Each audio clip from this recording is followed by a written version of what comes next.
Yeah, that's right, baby. It's your boys in the stew, locked in, ready to roll. Big Banter energy. Make sure you throw those headphones because it's Cam the Man, Guido Papi, the BB Podcast. Yes, sir. What's poppin', slime? What is poppin'? Make sure you guys check us out. Like, comment, subscribe. YouTube, Rumble, Patreon. It is episode 21. 21. Yes. Yes. 21. We are on that road to 500 subscribers. We're getting there slowly but surely. Thank you guys so much for being on that journey so much. Guys, it's been a great time so far. We've had some vlogs go up recently, Guido Papi. Yep. We went to a little cat cafe action. Bro, just a quick little talk before we talk about it later on the show. That was a lot of fun, right? Oh, yeah, it was cool. I'm not going to lie. It was a cool place to go. I didn't know what to expect. Yeah. So, like, to paint the premise, me and Cam were talking, it's 2026, so we got to start doing different things and get out of our comfort zone. Whatever, going outside. Yeah, trying to go outside more. Yeah. And so we were like, all right, I'm going to make you do something that you're not comfortable with, and then you do something I'm not comfortable with. So, like, yes, we picked one for each other. So we did a video. I don't like cats. I'm not a big cat fan. Cam loves cats. He's a freak. Oh, I love them. So there's a place close to our area where they have cats roaming in the cafe freely. Yep, you get coffee and you get felines all in one. And I was like, that's kind of wild. In my head, I'm freaking out because I'm like, yo, if you went to get coffee and there's cats everywhere, I'm going to be sneezing. Is that sanitary? That too. Oh, yeah, cats are nasty. They go in the litter box and they'll walk everywhere. But the other cool part of it that I didn't even think about was the whole adoption side of it. Yes. That was cool. So I'm really glad we did that video. That was like a feel-good video. For the community. Regardless of the comedy and me hating on cats and shit, like, I agree. that was cool. And I think you came out of it, like I said, there's so many different cats. There's a lot of different options. And honestly, like I said, you love them or hate them, but they are fun. Even if you hate them, they're fun in like small segments. It didn't make like me that. a fan, but I was definitely like, all right, cool, cats, whatever, yeah. And they were all pretty friendly, like at least in terms, no one like attacked us. Yeah, which is nice. we did get to watch a cat fight. And shout out to the lady who owns the Deland Cat Cafe. She was cool. Yeah, she's always a great host, Make sure you guys go check it out, Deland Cat Cafe. We'll put the links everywhere one more time since we talked about it today. And we got one more vlog coming out. This will be the part 2 Good to job, this. Guido. But I'm not going to tell you too much about it yet. But yeah, we'll let you know. Yes. Yeah, we'll talk about that more later on in the show. Second segment. If you guys want little sneak peeks on that kind of stuff, make sure you're subscribed on YouTube and Rumble because we do put some stuff kind of like in ready mode. So if you ever want to like kind of know what's coming up, sometimes you can get a little sneak peek by being subscribed on YouTube, Rumble. We try to be as proactive with everything too. Everything tries to make sense. That's one thing that me and Cam, everything's storyboarding, storytelling. We're trying to like, okay, we promote this for 4 episodes. Like, it all makes sense. Yes. And the audio is now fully up to date on Spotify, on Patreon. So you guys, if you're an audio only fan, you've got that ready to roll. A couple homies I know, they're like, oh, let me go on Spotify, download the podcast, and we so I can appreciate listen to it on the flight or something. I agree. And when I'm at work, like I said, I appreciate being able to just have it like on audio because I don't mind like having it on YouTube, but then it's running with the video and it kills your battery. Yeah, not everybody has the premium where you can keep it open. And yeah, then you get an ad every like 10 minutes. I'm like, oh my God. And granted, we're not at the place where our videos have ads, but once we get to that point, soon, very soon, guys, and we'll still try to keep it, respectful. There are some podcasts that don't. Every 5 minutes is an ad.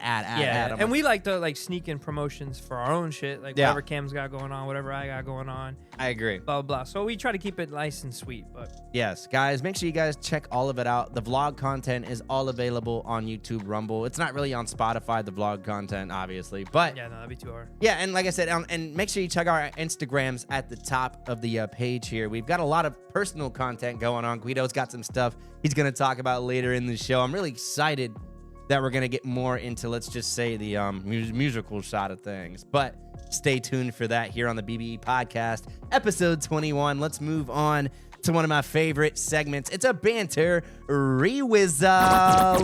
Yes, we're welcoming you back with the Banter Rewind, where we take the previous topics and give you some serious updates. Now, this one's a little bit of a bonus one because I brought up Trump using Spiderman for his slander. He's wildin', bro. Wildin'. I'm not a political guy, and we don't get very political on this show. And this isn't like a super serious thing, but I will say their marketing team is kind of it's funny, but it's a little fucked up at the same time. I'm going to pull this up on our YouTube and our Rumble so you guys can see it. Spider-Man and Trump have collabed for the fraud tracker. Oh my God, guys. So basically, he's done this before. He did this with another meme where Spider-Man was webbing. You could check that out on the previous episode with Jaden Grimes, where he was using Spider-Man to get illegal immigrants. And I don't appreciate that. First of all, he wouldn't stand for that. You know what I mean? He's a pretty liberal guy, I think, Spider-Man, if he was political. Yeah. But, you know, that's the beauty of it. It's not like the Boyz, you know what I'm saying? Like, Spider-Man doesn't need to take these sides. And when you do this, you know, again, as adults, I think we can appreciate the comedy of something like this. Like, it is kind of funny. I get it. But, like, I guess it can kind of, like, ruin people's vision of it sometimes. Guido, do you think this is, like, a serious thing? You think it's, like, whatever? I get the trolling aspect. It's funny. Like, he is kind of a major troll for this, low-key. Whether it was his idea or not, at the end of the day, it's still being posted under his shit. You know what I'm saying? Like I said previously, the superheroes, when you use their stuff, or you rip their off, their likeness, whatever. Yes. It automatically kind of promotes it in a way. So, like, okay, this is Spider-Man. That movie did great. Now, haha, fraud tracker. Now we're supporting it. Yes. Because it's your local neighborhood Spider-Man, right? That's his thing? 100%. Yeah, he's supposed to be for the people. Like, it's like if Santa Claus was starting to bust down doors and... Yeah, if they used Santa for ice. Like, if they used Santa for an ice, like, promotion. That would be fucked up. Because now all these little kids are seeing that. That's their hero. Same thing with these superheroes. 100%. Like, me and you can see this and be like, oh, wow, that's fucking... smart, stupid, whatever you want to say. It's not real. These kids see that, though, and they're like, Donald Trump is Spider-Man? They're doing fraud tracker? And that's where I think it's kind of like similar to how celebrities will kind of soapbox sometimes. Yeah. Like these events and things. I'm like, guys, for the most part, you have no idea and no right to kind of talk about what you're talking about. For sure. Like, oh, the war and wherever, or are they starving, whatever. I get why they do it, because they have the platform, and people will listen to them and all that. I get it. But at the same time, it's like, just know your place. 100%. Also, if you're not very versed in it, shut the fuck up. That's my biggest People issue. tell us that. Well, yeah, we got a little bit of that. Put down the mics. People are going to be talking shit. We're going to have some of that. And I get it. You know, the accessibility to run your mouth has been, you know, so easy now. Anyone can just run their mouth on the internet. And it can look in 4K. Yeah, but at the end of the day, who gives a fuck? I'm not pissed off about it. It is what it is. I just don't like that aspect that, like, you're kind of okaying it already. Well, yeah, like, it's like if Luke and granted, like, Mark Hamill has his own political fucking issues, but Luke Skywalker, it's like, okay, any of these guys, like... Yeah, you gotta be able to separate the two. Yeah, like, okay, let's go to the highest of the high. Let's say Jesus Christ. What is Jesus Christ gonna come down? And he's got... I support ice, Jesus. Like, what are we doing here? And again, like I said, I can get the comedy of it. This is like an Adult Swim comedy. If they had like a sketch of that, like Spider-Man. But it's the president of the United States putting it out. So that's what makes it crazy too. Guido Papi. You kind of hit the nail on the head there, because yeah, it is the president. And granted, yes, I'm sure it's his social media team, but I'm sure he's like, hey, yeah, that's cool or that's cool. I doubt like I don't know how much approval he has over something like what that. if he had no idea? But I'm sure he knows something. I doubt it. He's probably like, or he has someone he trusts, right? And he's just like, run it, post whatever, go crazy. Well, I don't know if you saw that one thing. He posted a weird like video on his thing. Well, he didn't, his team or whoever. And then at the end of it, had like a weird racist thing at the end. I don't know if you heard about that. It was crazy. What was it? It was like basically it had like a bunch of presidents that were black and a lot of congressmen, and they had them dressed up as animals and stuff. Let's just say it was messed up. Like I said before, Trump, get the fuck off the internet. It's so late at night, buddy. There's more shit to worry about. Go to bed, Grandpa. Take your phone. Boomer. Put the phone away. Well, the thing is, because it was like, okay, and they were smart because it was a 1-minute video and they only had it for the last 3 seconds. Like it was a normal video about and just like extreme racism at the end. Bad. Yeah. And Trump was like, let's go. Should we try that on our shorts? Ooh. Just kidding. Guys, watch to the end for maybe a sneaky surprise. I'm a big fan of watching to the end always, because I like to throw in Easter eggs and shit. I wish more people had that opinion. I know. Well, I mean, shit, we could even talk about it like concerts. You go to a concert, how many people go just for like the headliner only? Like I grew up where I was like, okay, let me hope there's someone else on the lineup that I like, and I want to come early. I want to get a good seat, and then I want to see the bands, and like hopefully they're good, and maybe I'll get some new bands that I like, and then you're there for the headliner. Well, some people, I agree. Like sometimes they want, like, because you might discover your new favorite band from some of these openers, or you might, you know, like you said, because a lot of the rappers, let's say like Don Toliver brought out Justin Timberlake, on one of these recent concerts that he had, and that was, like I said, something like that. It's like a once in a lifetime kind of thing, like, you know, like because JT, like, you know, he performs, but not like, you know, it's not like crazy. And like as a fan, it's not even like a respect thing, it's just like a culture thing. But then like as a respect thing, like, all right, so we have experience with doing like local shows. How many shows have we done where like nobody shows up until like they're about to go on and perform, and then they take their people with them and dip afterwards? Like, the biggest That's the shit we hated the most. That was come early, support everyone, bring your people, watch your show, stay after, and then leave. I agree. And the two biggest pieces was that and smoke breaks, because I get you. Oh need yeah, to I smoke. gotta go smoke every 10 minutes, so I gotta go outside. But yes, it really kills the vibe when you stay. Okay, my homie's set, and I'm gonna go smoke, and another set, and I'm gonna go smoke. Like it makes I get it. Like okay, you may not be and.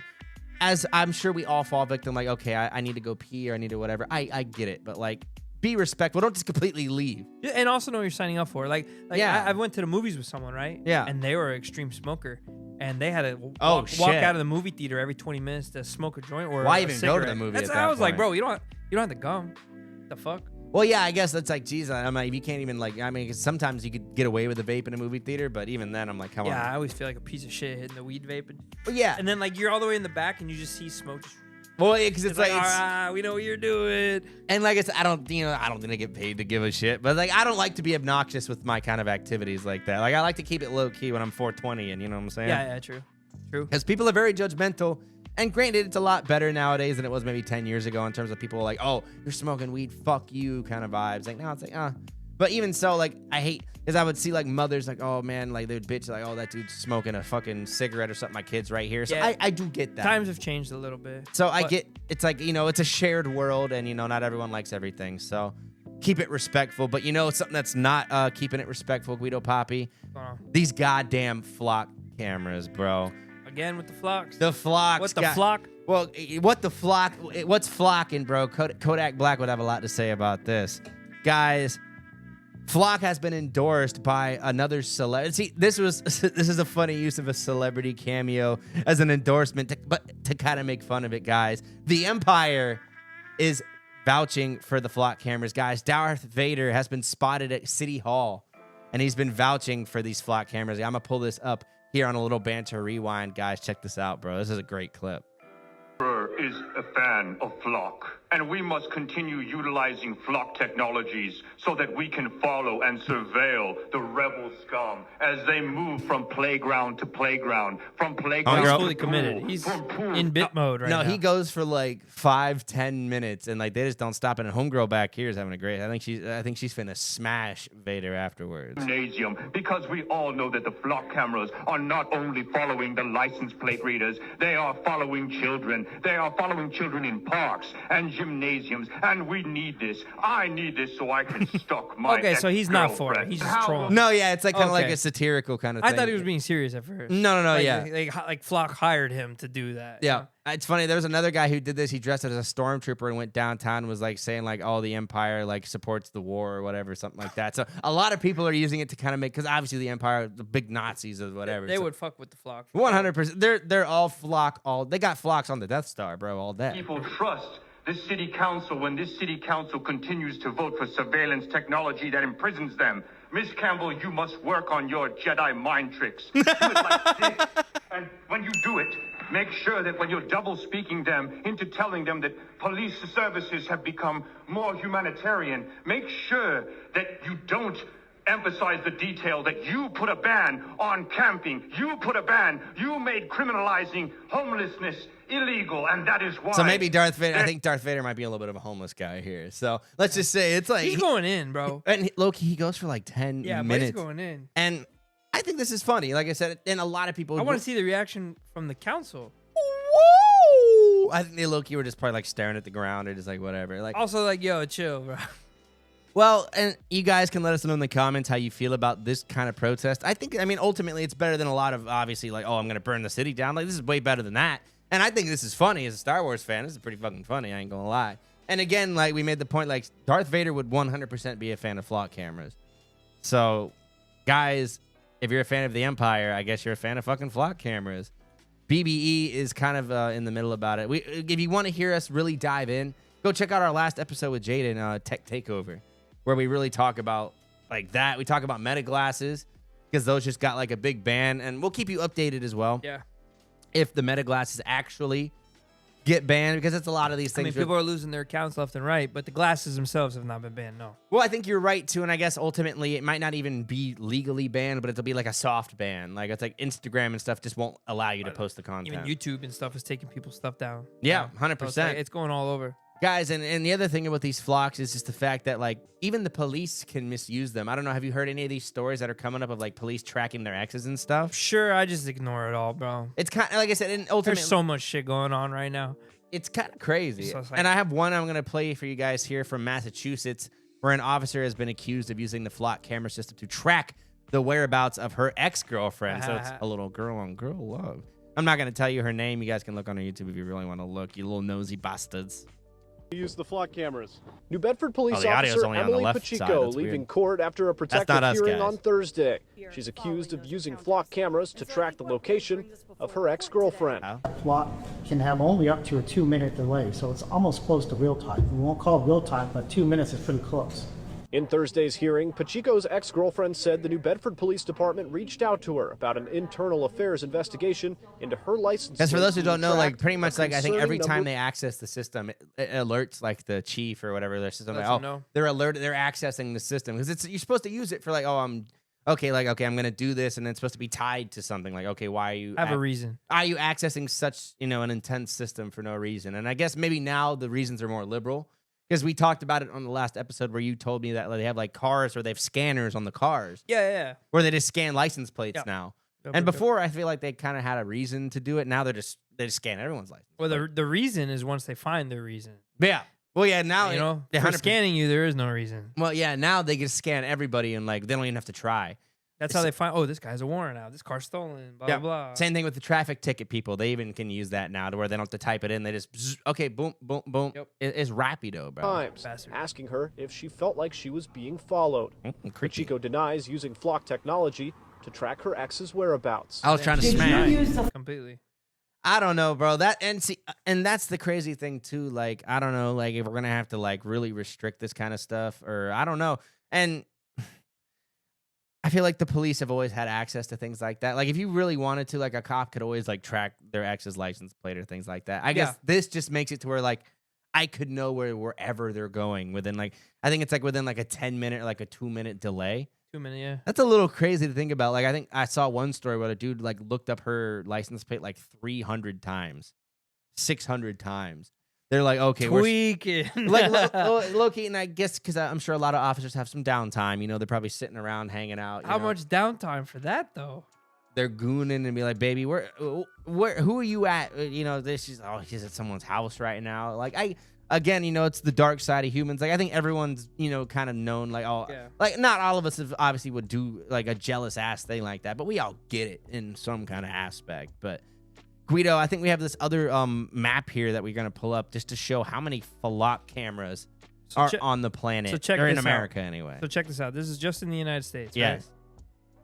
Right? This is a website called DFlock. It's an open source volunteer powered project for identifying and documenting automated license plate readers. Okay. Only.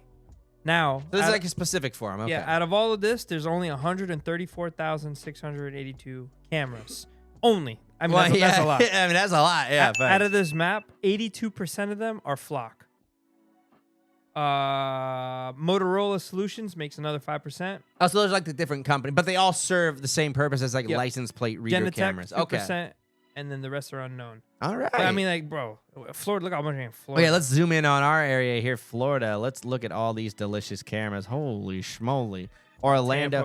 Oh, I love how like when you zoom in, it gives you kind of like a more specific. So in Florida, there's about 8,000 of these bad boys. That's pretty crazy, low key. Let's say you zoom in, let's say or the Orlando area, we've got about 3,000. Wow. That would be like Central Florida, I would say. Yeah, like Central Florida, you're fair, because we got like Daytona, we got the whole area here. And it just goes to show you, and that's just, and that was like over a 3-year period that they've increased these cameras. Zoom out. Yeah, look at that. So, like, you're only safe in the fucking western states. Yeah, you can go to, like, Montana, like, out here. And even then, they got, like... I would say every state has at least a couple. Yeah, they still got it. Yeah. I wonder if there is maybe... Oh, no. Alaska. No flock. Oh, no. There it is. Yeah. There's one in Alaska. Flocking. There's... Yeah, if you go to Palmer, they got one flock. Guys, there is no escaping. Hawaii's fucked. Oh, yeah. Even the islands. Puerto Rico's fucked. God damn. Well, those are all American. Yep. Damn. But no, and even I wonder if they have them international too. No, I guess I'm sure, but this was only showing. You're right, guys. Let us know. Is there a flock on your block? The flock are we doing? what the flock is going on here.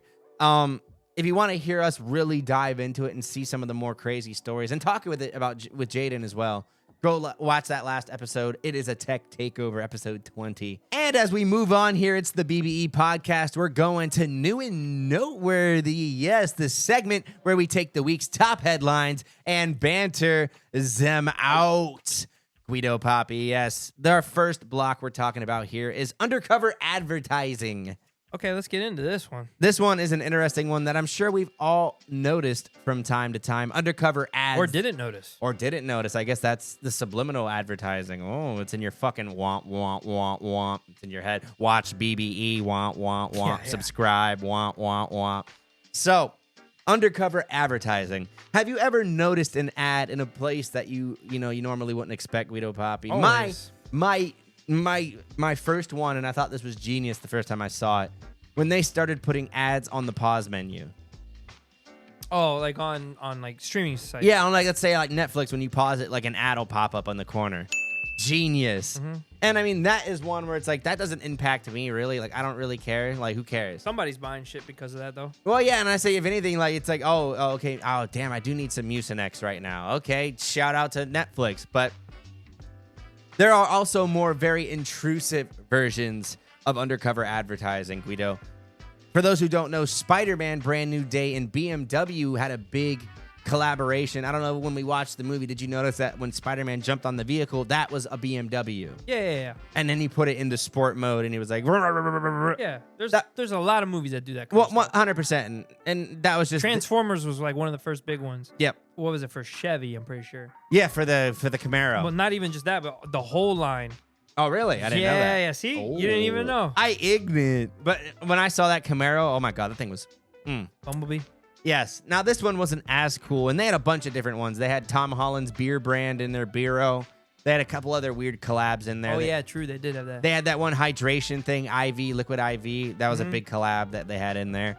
And I get it. You got to pay the bills. I get it. Well, yeah, because like normally if you didn't have that, it would just be like, oh, he's taking a sip of a drink. But because it has that sponsorship, it shows the label real quick. Yeah. Takes an extra second on it. And I think some people bitch about that a little too much. If it's in a movie, like I said, whatever. Like, if it's not like insane, like, okay. If they're like, they stop and look at the camera, Dr. Pepper. Maybe okay. That's a little OD because then that's an actual ad. 100%. But like I said, very rarely is it that obtrusive. Yeah. This story that I'm going to talk about here maybe blurs the line here in terms of something that maybe people don't want. So the BMW certain models, 2020 and newer, would have a startup little video I'm going to pull up here featuring Spider-Man on the screen.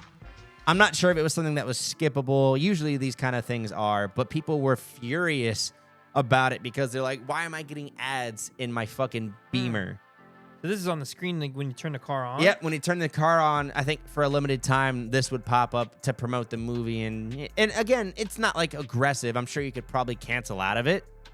But oh shit. It's cool. And then it has scan, like a QR code. It's cool, but like you should opt into that. Yes. Like if you're a BMW owner and you're like, I'm cool with that when you buy it, right? And you're like, bet. Sign up for it, send it to like if there was like a little notification like, oh, do you want to watch this ad? But when you bought the car, there might have been something in the contract you just didn't know. Uh-oh. You sign up for Spider-Man ads for life, you dumb bitch. I would just say whatever they're pushing. And then, I can see that happening. And I guess that's the other kind of like bad thing about these smart cars is like they can just update whatever firmware, whatever. Oh, okay, let's put the Odyssey on there next. And imagine it's like a movie that you hate or something like, oh God. Yeah, or like, God forbid, but let's say like you thought Spider-Man was the devil, and then your kids are seeing it now in the car. Oh yeah, let's say you get like a horror movie or something like, or even Harry Potter, something that's like some people are like, oh, it's the devil, controversial. It's Satan, because of witchcraft and shit. And again, we're not to judge. I get it, like I said, but I don't get Harry Potter. I think that's a little aggressive in terms of people's reaction, but some people are very religious, and Harry Potter, they do some crazy shit sometimes. They're everywhere, these ads though. Like, okay, think of more instances where you would see these kind of ads. Well, and we're not talking about like when you start talking about you want to buy this new shirt and then you go on online and it's an ad for that shirt. Yeah. That's when we're not talking about that. No, yeah. This is like non-responsive or sneaking your information. No, yeah, let's say like... This would be... go ahead. You got one. No, yeah, like a popular one, let's say like podcasts. They like to slip those in sometimes. Obviously, some are more obvious than others. Like when the podcast does it themselves? Yeah, whether it's like... hey, we're promoting Coca-Cola and they...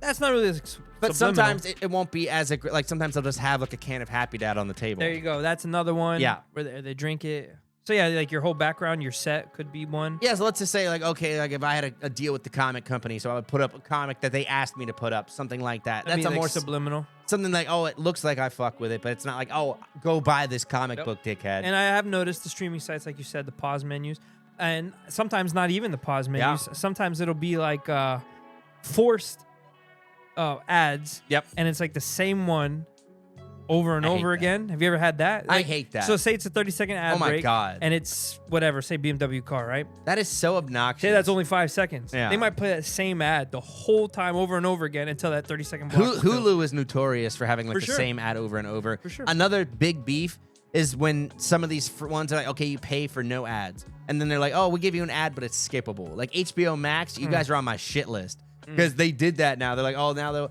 they promote like, oh, do you want to play the Game of Thrones game before you watch? No. Or like Star Wars, like that was one thing. Okay, like I don't want to have to watch like commercials while I'm watching Star Wars. Like there's some things where I can deal with commercials, but like Star Wars or like movies and stuff, I don't want to deal with it. Ones. Like Hulu, like most Hulu shows, I'm like, if there's an ad during Family Guy, that's something I'm like, I feel like I can deal with. Sports is another big one. Yeah. Where they throw in a lot of these ads, like in the commercials as well as in the games, the pre-shows, whatever. Another thing is like when you're streaming on a site you're not supposed to be streaming, there's all types of subliminal ads. Yeah, we're going to talk about this a little bit later, but GTA 6 had a bunch of leaks. And the guy who leaked it put his fucking cybercoin all over it. So smart man. A way to subliminally like message and get people to like donate to the cause of destroying the government. But the subliminal advertising, like I don't knock it because like in a way we kind of do that without it being posted. Subscribe. We talk about it. We promote it. Yes. For like weeks, months, whatever. I agree. So like you gotta kind of do it. I feel like it's a taste thing, and I think there are certain limits to it. Like with BMW and certain these smart cars. Like I've heard another thing. There's some smart cars that are giving like subscriptions for certain parts in the car. Like if you want to use the heated seats, you have to pay for like a monthly plan. Like that. Yeah. Once different like tier levels. Once you start like encroaching into certain levels of this kind microtransactions on your own whip. Like what are we like? Okay, if I want to listen to the radio, I gotta pay $3.95. Like what are we talking about? If you want the AC, it's gonna cost you a little extra every month. Yeah. Okay. Oh, but if you want to listen to it for free, just watch this 30-second ad. Fuck you. Like, 30-second ad to turn on the AC. Yo, guys, I hope they're not listening right now. Yeah, fuck it. We didn't say nothing. On to the next one. Well, because, it's funny. Before we move on, they have like those breathalyzers. Like you have to blow into it before you start your car. So it'd be similar to like that. Oh, that's when you get like a bunch of DUIs, though. That's like court made. Well, you got to be a real dickhead. But it's like, it's right before like they completely ban you from driving. They're like, oh, you got like one more, but you just have to breathe into this. That's pretty crazy. And speaking of like DUIs and crazy shit and just, intoxication, this next story is a crackdown on THC in Texas, baby. Buc-ee's is coming after the marijuanas, baby. Oh, Buc-ee's? Well, no, but actually there was a story that I think Buc-ee's supported a lot of the legislation, like they paid it off. That's a big alleged thing. But I haven't seen that lately. People are kind of not happy with Buc-ee's right now. Obviously, you can let us know, anyone who may have more information on that buck motherfucker. But yes, Guido, did you hear that Texas is going crazy on the weed, specifically with the gummies? No, I didn't. So, hemp-derived THC became felony weight contraband in Texas on July 31st. So, the State Health Services of Texas enforced the ban after the Texas Supreme Court cleared the way. And is just focusing on like gummy products because they're considering it like a concentrate. So it'd be like kind of like how vaporizers and things like that also fall into like that concentrate category. Got you. Now gummies are seeing like huge felony amounts of time for like a ridiculous amount of gummies. That's fucking crazy. So I'm gonna pull up this graph here. You do more time for the gummies than the weed? I think so. Yeah, for flower, if it's flower specifically, because flower is in a different category versus like anything that's processed. Got you. Because that's the problem with like vapes or concentrate or these gummies. Oh, yeah. Holy shit. Less than a gram, 180 days to 2 years. Yes, Guido Papi. Holy shit. Yes, Guido Papi. And look, and it's funny because they put the amount of gummies that it would be. Because it's not the amount of like drugs it's the weight of the gummy that they go off of. That's even worse. Like, that's crazy. And obviously, we may have some people that may disagree with us on the practices of that. I think it's stupid that like they can just use the weight. Like it's like when the cops use the weight of the jar to like weigh the drugs, and they're like, oh, it's fucking 2 ounces, you piece of shit, you're fucked. Yeah. And you actually had like 3 grams in there because it's like a one little nug. And it's like, okay, like I get like there is the law and you can exploit it, but like, what are we doing here? 2 to 10 years for 3 gummies, 1 to 4 grams worth of gummies. 2 to 20 years for 4 to 400 grams of gummies. So that's like a handful. Like gummies are heavy, bro. Like, you know what I'm saying? That's crazy. Now, this last one, I'm not sure how enforceable or who's going to get this, but 5 years to life. Who's getting life for a handful of marijuana gummies? But then again, this is like 400 grams and up. So let's say if you have like 5 pounds of gummies, you might be going to jail for life, motherfucker. I don't know. Like a bag. Yeah, like a bag, yeah. Or you have like one of those giant teddy bear things that are like one big ass gummy. One giant one. That's like a pound, bro. Yeah. Oh my God. Guys, I don't know. This is what I'm talking about. And I guess, this is where it's like a state versus state thing. You just don't. Okay, just because they're cracking down on this shit. But like, what if. So if you crack down on this. Yeah. To get the gummies, most of the time they're legal, right? They're going for the dispensaries. I'm sure people will make them on their own, whatever. But now you're going to take people out of the dispensaries and make people want to go back to the drug dealers? Back to the black market. And it's Texas, right? So they got the fucking cartels and shit. So, like, what are you doing? Who's the real enemy here? Honestly, you can't. And again, it's what are we doing? That doesn't make any fucking sense to me. I feel like it's similar to like prohibition. It's like some battles are like unfightable. You know what I mean? Like people are hooked on chemicals. It's like if you wanted to like, oh, we're gonna ban coffee tomorrow. Good luck, fucker. Well, now the only thing I can see them doing is now they're gonna go harder on the black market shit, the drug dealers. Well, and that's the thing. And granted, yeah, you could be like, oh, okay, if you're a drug dealer, we'll execute you immediately. Like, I guess you could go that far with it. They can. Well, that's without the backing of the federal. Well, I agree. And then at that point, are we even America anymore? Yeah, 100%. Off with his head. Off with his cock. You know what I mean? Like, there's a lot of countries who do severely punish people for the most minor crimes. Well, let's say you go to like the Middle East or something, okay? You steal one thing, they chop your hand off. Like, that's like, to Americans, that's very severe. But, like, to them, that's just, kind of the way of the world. So I guess, you guys can let us know in the comments whether you think there should be, like an objective law over certain things. Or if it's like a region thing, like, you have to deal with where you're at. Like, if you go to Japan and they don't like this, you have to deal with it. You know what I mean? Because I don't think, ultimately there could be, like, an enforceable, like, world law. You know what I mean? Like, no, it's too many different countries. Yeah, there's just too many different, points of view. And ultimately, it's like when you go into someone's house, like, you kind of have to respect their rules.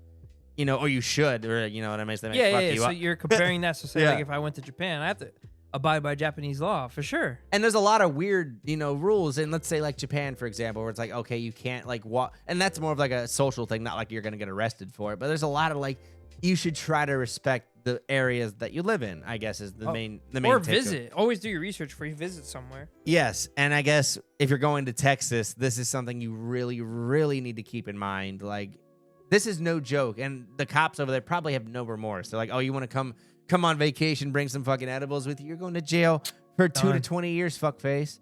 But let us know in the comments how you guys feel about it. Do you think these type of gummies, hemp-derived or THC gummies, should they be objectively legal, or do you think it should be a state-by-state thing? Let us know in the comments, guys. It's the BBE Podcast. Cam to Spam and to Guido Pops, guys. Did you hear that people are losing their power in a certain part of the state, Guido? It's kind of crazy when this story has its details given out, but Gary, Indiana has been without power, and at least at the time of this recording, many places are still without power due to severe storms in the area. Guido, have you heard anything about this craziness? I just know tis the season right now. This is where every storm, the heat waves, everything's going on. And I guess as Floridians, we're used to like these kind of crazy storms, and our infrastructure is built for it. Not even. Well, maybe some parts are not. Like you go like New Smyrna Beach. If it literally over here, if rains twice a day, almost every day at least, maybe it's flooded all the time. They didn't plan shit. And granted, like I said, Florida is like I said, we're used to water, we're used to that, so we have some like planning for it. But let's say like Gary, they just experienced like a record amount of thunderstorms and just amount of rain and just wind that have knocked out power for so many residents. And it's a lower, I think a lot of the communities were like lower, like there's not a lot of money in the community. So like politically wise, I can get where like 8 days, 10 days without power. I think this started on August 11th at the time of this recording. I'm going to pull up some videos of some of the residents reacting to their situation. Because are they trying to do like, are they trying to compare it to like Katrina? They're like George Bush hates. Oh, yeah, Donald. That? Well, yeah, 100%. A lot of people are definitely blaming the political powers at work because Trump could have hopefully done something about this. I don't know what constitutes like national emergencies, but you know, these people are suffering, in my opinion. I'm still in the dark. I know a lot of people don't like to hear me curse, but things just keep getting worse and worse. We are now under a boil advisory. I was informed by someone at the sanitation district that the longer we don't have power, the less they're going to be able to basically filter and clean the water. So we need to boil everything on the stove with no power. And ain't had no power. Ain't nobody talking about it. I, for one, have not seen anybody else outside of Gary, Indiana. And it hasn't really been a very covered story. Like you don't really see a lot of people talking about this. When let's say when Florida does get their power knocked out, it is kind of news for a while. When we live here. Well, no, I agree. It needs to be somewhere else, like not like when New York gets hit with a crazy snowstorm and shit. Yeah, we hear about it. 100%. And I guess the thing with hurricanes is usually they're more like, okay, that's a big hurricane. Oh yeah, that's a national weather advisory. There. With something like this, where it's just a storm, maybe that's what generated less hype. And Gary, Indiana is a small area, 100% compared to like some of the other ones around here. I'm not only making this video. I live in Gary, Indiana, but it's been over 240,000 people without power. No lights, no Wi-Fi, can't charge your phone. It's women taking cold showers. Everybody's refrigerator's off. It's restaurants closed. My neighbor's been barbecuing meat every night, and his kids outside playing, having fun. It's fucked in the dark because there's no school. Now, I will say, I guess it's like a thing where it's like you guys kind of make the best of a bad situation where it's like, okay, maybe we could barbecue. And hey, school's out. Just like in the hurricane, we do the same thing. 100. I was about to talk shit there actually for a second. Then I realized, oh, he doesn't have power. It's just daytime. So I was going to be like, oh, this motherfucker got lights? And he out here lying? But no. My boy's scamming out here. I saw. And the watermelon looks dead ass good as fuck. And guys, obviously, you know, depending on what region or area, you may or may not experience power outages very often, or you might experience every day. Yeah. You know what I mean? There's some places in the world where they experience it every other day. Well, like here in Florida, we are prepped with like, check your hurricane kit. Make sure you got a hurricane kit because we know at least something's gonna happen, right? Yes. Out there, yes, they have like the twisters, tornadoes, all that shit, crazy weather, blah blah. But they're not prepared for it like that. Like the chances of that are very slim. Unless you live in Tornado Alley. No, yeah. And according to this quick AI Google I did here, the winds were reaching like 99 miles per hour, which is like... That's like hurricane. Like you could say that's hurricane level, if not definitely hurricane level. And they had some minor tornadoes. It was just a madhouse in Gary, Indiana. And again, for communities that are not built for it, that's where the suffering really gets stretched out, obviously. But yeah, you get your thunderstorms, you get your crazy wind. Yeah. So now you got rain and wind, and then usually tornadoes form because of that, and then shit's get knocked over, flooding, power going out. They're not ready for it. And obviously, I guess the moral of the story is wherever you live, maybe have like a little emergency kit. Emergency plan. Yeah. Unfortunately, here in Florida, we do that, right? Well, we're ready. At the end of the day, we also have an emergency party kit. Yeah. Everyone's ready to get fucked up out here. Like, if you're in Florida, let's say, and you don't have a plan, you're a little crazier than someone who maybe is in Gary, Indiana, where it's a lot rarer to get how many times do you see Florida man? And speaking of that, here's a video that I found. On some shit that I think you would like, Cam. Oh, my boy is surviving the floods and saving the felines out here, bro. This is community service right here, bro. In the Walmart parking lot, and oh my God, zoom in on what's behind him. Are those cats? Those are cats. He's towing an inflatable swimming pool full of cats. I have never seen anything like this believable. Somehow this man is actually rescuing cats with a jet ski and a kiddie pool. I love AI shit. Folks, I promise you, this is live video. We are just as shocked as you are. Oh my God, yes. That's what that would be. If I saw that on the news in real life, hold on. Are you seeing what we're seeing here? That is a man. Bro, that is amazing. I don't know, guy. And look, there's about 10 delicious felines. If you tell me that's not AI, you're fucking stupid. No, that's real life, bro. 100%. Yeah, 100%. cap. 100%. And see, at least with this, and maybe what you think life is. Facts. At least with this one, they kind of advertise that it's AI. I appreciate that. You show that to some old people though, they would definitely fall for that. Yeah, my grandma would be like, "Oh my God, he saved the cats." No, because it looks good. Like I said, obviously, if you look, but he definitely looks like he likes cats. You can tell he has a certain look to him. I mean, I wonder the situation. I wonder if there is anyone who goes and rescues these beautiful felines. I sure hope so, because they don't deserve to get wet like this. And cats hate water.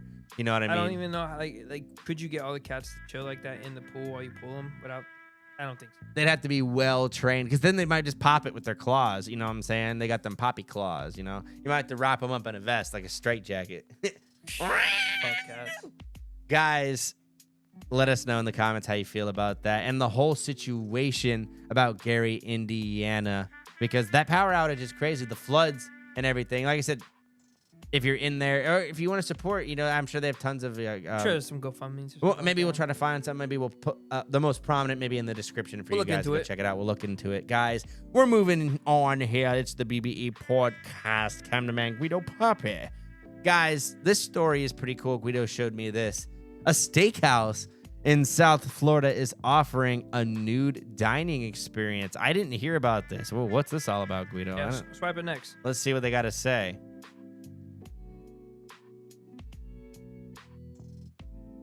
A new way to wine and dine. The only thing not required, clothes. NBC6's Valerie Ryan joins us live outside the restaurant with more tonight. Okay, is it busy there, Valerie? Can we see any titties through the window? There's no one in the restaurant right now, and there's definitely nobody nude in the restaurant. But the owner says they've started this new dining experience for the past 3 months, and the goal of it is simple. It's to help keep business afloat in today's economy. Nestled in the heart of... Is there like a big demand for that? I don't know. Is Class Steakhouse Soiree. CLASS is an acronym for Culinary Luxury and Superb Service. He should be naked. Owner and chef Murad Ali says they've been up and running for about 8 years. Now, you can enjoy a nice meal here any day of the week, but there's one night a month where things look a little different. Ooh. The first Monday of every month, got part 2. We have our nude dinner, where guests can come and just take their clothes off and have a great dinner. Ali says the blinds go down and the clothes come off. Hell yeah! The windows are completely blacked out. No one can see from outside. Our staff are fully clothed, so there's no entertainment from us. The entertainment is just dinner. He says the idea that's came bullshit. I want to see some fucking waiter titties. Once the event was finished, my idea said, let's do it ourselves. Now the experience is open to adults with a 5-course meal I hope and a so. few extra layers of cleanliness. We have a robe that everyone is offered. We have a leather seat cushion, which is sanitized. We also have a lap towel. And the concept may not be for everyone, but Ali says that's exactly the point. This is not your grandpa's steakhouse. Okay, this is Chef Ali's experience for people who want to do something different. I don't know, Guido Papi. I feel like I'd like being naked for a lot of things, but like eating steak, I don't know if I want to be naked for eating steak. Guido, is this something you're going for, bro? I'm not going to Miami to fucking go to this. Well, let's say if it was down the road, would you go? Let's say it was. Would you go to a naked steakhouse? No, the only thing I've ever done that was crazy, that was cool like this, was in California. There was a restaurant. Yeah. Where I forgot the name of it. Fuck. But it's like all dark, so it's pitch black, and you have to use your senses to eat. And like the waiters come in with like almost like, I guess, like night vision. Yeah. And they serve you like that, but everything is pitch black. So like you're using like a fork and knife in the fucking dark. Yeah. Jesus. Wow. Yep. And they serve you the food and everything. Stab your hand. Ow. It was cool. It was a really cool date spot. Was it fun? So you enjoyed it? Oh, I loved it. Yeah, it was cool. Wow. You have to try and use your other senses. I mean, was it really like so you pitch black? Couldn't see shit. Is that not dangerous? Wow. I mean, yeah, but you have to sign any forms. For or sure, sign a waiver. Like okay, that's what I figured. Don't be stupid. No, I would have. Yeah, because I guess the waiters, like even the waiter, accidentally, like, oh shit, my bad. But it's like, well, he can see. No, yeah, but even with the goggles, I'm sure it limits like their vision a little bit, like depending on how like I don't know. I mean, unless they got like fucking military grade goggles. I don't know about military grade, but yeah, definitely like some sort of night. I can't fucking remember. Splinter Cell had ass fucking but waiters. Would I go to that? No, but I do know plenty of people that are like, that's fire as fuck. I mean, it's an interesting concept. And watching the video did change it. So like, okay, Yeah. it's only one night a month. That makes a little bit more sense. I thought it was like that's all they do. I will say, but like, yeah, definitely don't put me on the seats that you give the naked guys. Though, like if I go there for a regular night, like give me a area or clean everything. Well, I it guess. sounds like you get everything yourself, and then when you're done, that's it. You know, change it out. And he said, yeah, they sanitize the cushions and things like that. You get your own cushion. Oh, and then you take it. I don't know about take it, but they definitely don't use it. Hope they burn it. Maybe they reuse it. That'd be kind of kinky. I mean, yeah, if you did do it, I could see it being a cool experience if you're into that shit. I don't know. Like I say, yeah, because it's like a nude beach. I can get that. Like I would go maybe to a nude beach because it's like, okay, like you're walking around, things like that. But I don't know, eating, I'm like, do I want to eat a steak and like drink a... Break it down. Do you go to the nude beach or to the nude dining experience because of what? You're trying to see people naked? Or are you trying to show off what you got? Or that's just how you like? Well, I think both of those. I think the nudity thing, like I think it's supposed to be a comfort thing or like a lifestyle. I think if you're doing either of those two things, you're doing it wrong because you shouldn't be creeping on the other people. For sure. Or you shouldn't be like trying to show off to other people. But there are people that do that. For sure. But would you call, I don't know if like the nudists would accept them into their like community of like nudists. They'd probably they'd just be strangers. Like, a lot of people say like their argument is like, I want to be as close to as I was born. Yeah. Or you got the people that like... I don't know, dude.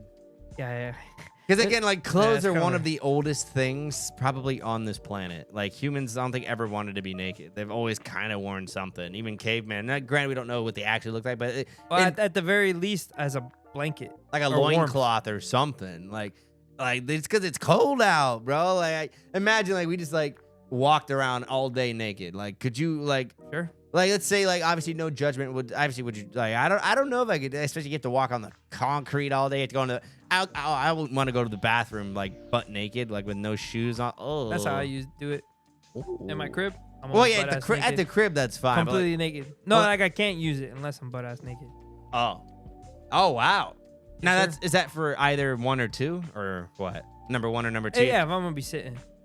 Yeah. Obviously socks come off. But let's say you're at the Amway Center, you're not getting butt booty naked. No, only in private. I respect that because there's probably some people who do have that level of autism. I know a couple. I've actually talked to some people before. Damn, or like, oh my god, the one when they pull down their pants at the urinal. Oh, yeah, usually it's like a little kid. That is come in the bathroom like, whoa, what the? I literally, that is the like. Whatever parents like allow, you're a dumb piece of shit. Like I don't understand. Like that's like an old school thing too. But I don't get it. Like what? Like is that like a proper way to do things, or I don't? That's like I've never gotten that because it's like it's just so very like if you're in your own stall, I guess do what you want. I think it's easy. I think the reason is because when you have kids, you just pull the shit down. You're not like poke it out and hold it. Yeah, because you don't want them to piss all. I get it. You know, you don't want them to piss all over themselves. But if they're going to a urinal, they're probably pretty capable. Like, you give them a lot of credit. And that's true. But if you need to pull your pants all the way down, baby, please go to a stall, whoever you are. But then your parent can't go in there with you. It's not enough space. Yeah, I guess. You see what I'm saying? I get it, but it's like at least with the urinals, you got your own like stalls, and your dad or. Well, then parents like stand like cover like black it. I don't know, do something. Help us out, bro. That way we don't walk into a flashbang surprise of like what? Because it's like I'm just trying to go pee. You know what I'm saying? Like, come on, guys, let us know in the comments. That's a pretty fun offshoot there about pee. Pee and nudity. I mean, it's an interesting concept. The cleanliness is probably my biggest concern with a nude dining experience because like people are like have a. But I'm gonna assume that the people that go there. Yeah.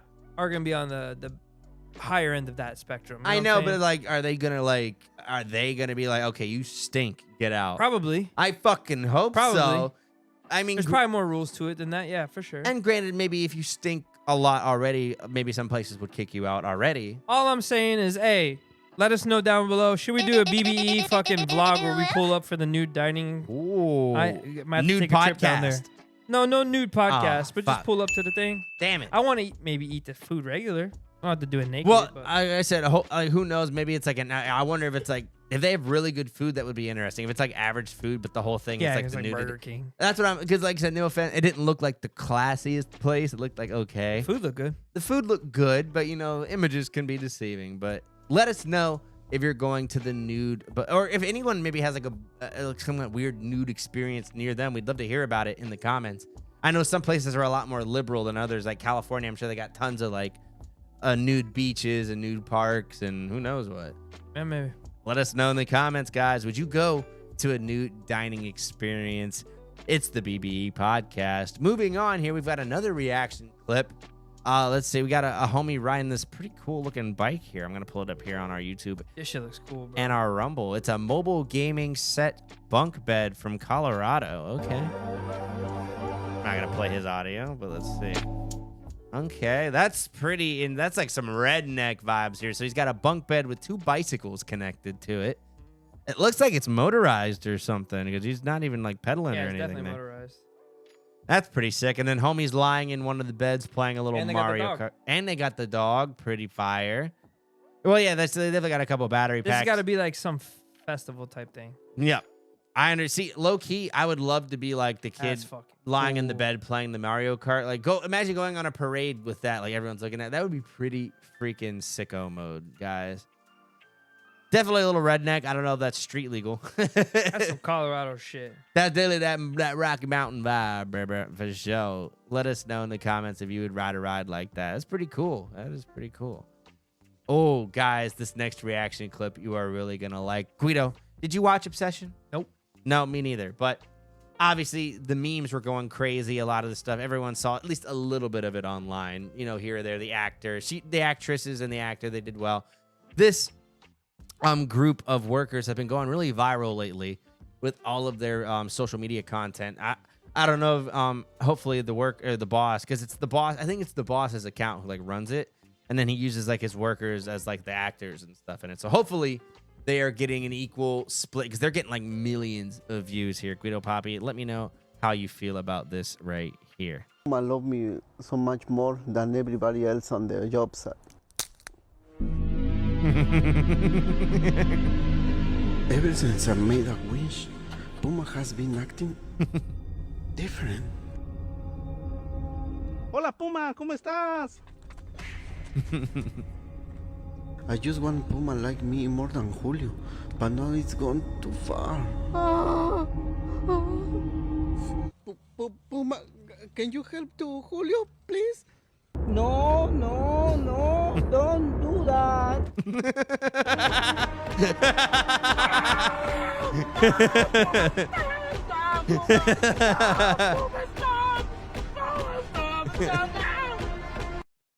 Oh, that's what I'm talking about right there. I have a lot of things I want to say. Give me your favorite. Give me the best thing you got to say. I would, if these guys pull up to my house to do work, fired, all of them. What? Nah, they look like I want Puma. Bro, how much fucking downtime? How long is this project taking that you can fucking make these videos? That is true. How many takes? They're not getting shit done. You saw the hole he was digging? The shit was trash. They ain't doing nothing out here, I respect them. Yeah. I say get your bag, but I'm not hiring them. Sorry, bro. Well, and again, that's like, you know, are you guys out here to work or are we out here making fucking social media content? Because if you guys, you want to go check them out, you could follow us on our YouTube and our Rumble and go follow them. And they do cameos if you want to get Puma and them to go say something to you. Funny. If you watched Obsession, that is going to hit with you really hard. Did all the famous memes and stuff. And go check out their page. No. Yeah, facts. Let us know how you guys feel about that. A little Mexican obsession here on the BBE podcast. Cam the Man and Guido Papi. And we're back, guys. What's up? All right, so as you heard me say earlier, we had dropped the vlog. I have another one coming out, guys. Oh. 9/3. We took Cam to go try sushi for his first time.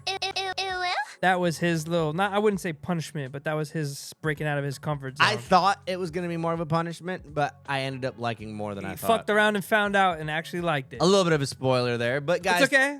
There were there's gag alert, guys. I did gag a couple times, so that makes you guys. I love sushi. I don't like all of it. Yeah. You know what I'm saying? That's probably most people, you know what I'm saying? Like, oh, I like burgers, but I don't like every kind of burger. For sure. I think that's like the stigma. It's like, oh, you're a sushi snob. Yeah. You like it all. Like, that's not true. And I think a lot of people do get like that. Like, oh, like they see like the really fancy shit. And it's intimidating. Because there are some rolls that I'm like, ooh, that's. And it's fish and seafood and raw. And then there's many different aspects. But yeah, we went to the Florida Mall. And that's about as far as I'll say on that. And we had Cam try some shit. It was good. Yeah. Stick around. It's coming out soon. Yes, check that out. It's going to be great. And it's kind of like the part 2 to the cat vlog that we just put out too. So it's like Guido did his and then I did mine. And hopefully we'll do a lot more of things like that. We're trying to get more outside, you know, going on Trying to build the YouTube page too, you know. So like show us some love, like, comment, subscribe on there. We're on the road to 500 subscribers up there. Baby. Yes. But now we're speaking of promoting shit. So this is actually a fun little thing here. I've been wanting to say this for a while. I've been slacking, and I know that's on me. I have not been dropping music. I took a little, I'd say like a year off of doing my own music, not DJing, but like promoting and putting out my own music. I felt like hit a little bit of a brick wall there, kind of like I need to live a little bit more life to have some more ideas and inspirations to want to write some songs about. And I think I've done enough.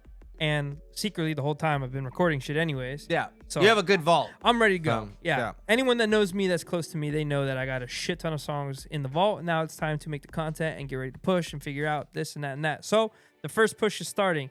I have a song coming out with my dog, Drew Story. So if you guys are big fans of the show, you've already seen him before. He was in a bonus episode. He might be coming on for another episode here soon. The song's called Affliction. I'm a feature on it. I helped him write the song. It'll be out August 28th. That will be the very next day after this episode comes out. Yes. So I'll put the information in the description there. So we'll make it nice and easy for you if you want to go check it out. He's got some social media stuff right now. If you want to go, not just Drew, I believe you can go check out his new videos that he's made to promote it, things like that. Yeah, actually, a Drew Story would be the page for that. That's for those ones? Okay. And I know Guido makes a couple appearances on some of those videos as well. You guys also do a lot of great collab videos for food, things like that. So that's also some great content. If you guys are into the food vlogs, that's something that they get into. And if you guys want to see us do more things like that, we're certainly more. The sushi was, I think, a great start to something like that. We're probably going to get maybe like a Korean barbecue would be fun, things like that. We want to go to a Renaissance fair. We're going to think about things like that. Anyone who has any context, let us know in the comments. Anything else? Let's see what we got here, Guido Papi. Yeah, I just wanted to say I'm going to really start pushing this shit again, guys. So yeah, we're promoting heavy like 2026 for the end and going into 27. We got a lot. We're going hard for you guys on that road to 500.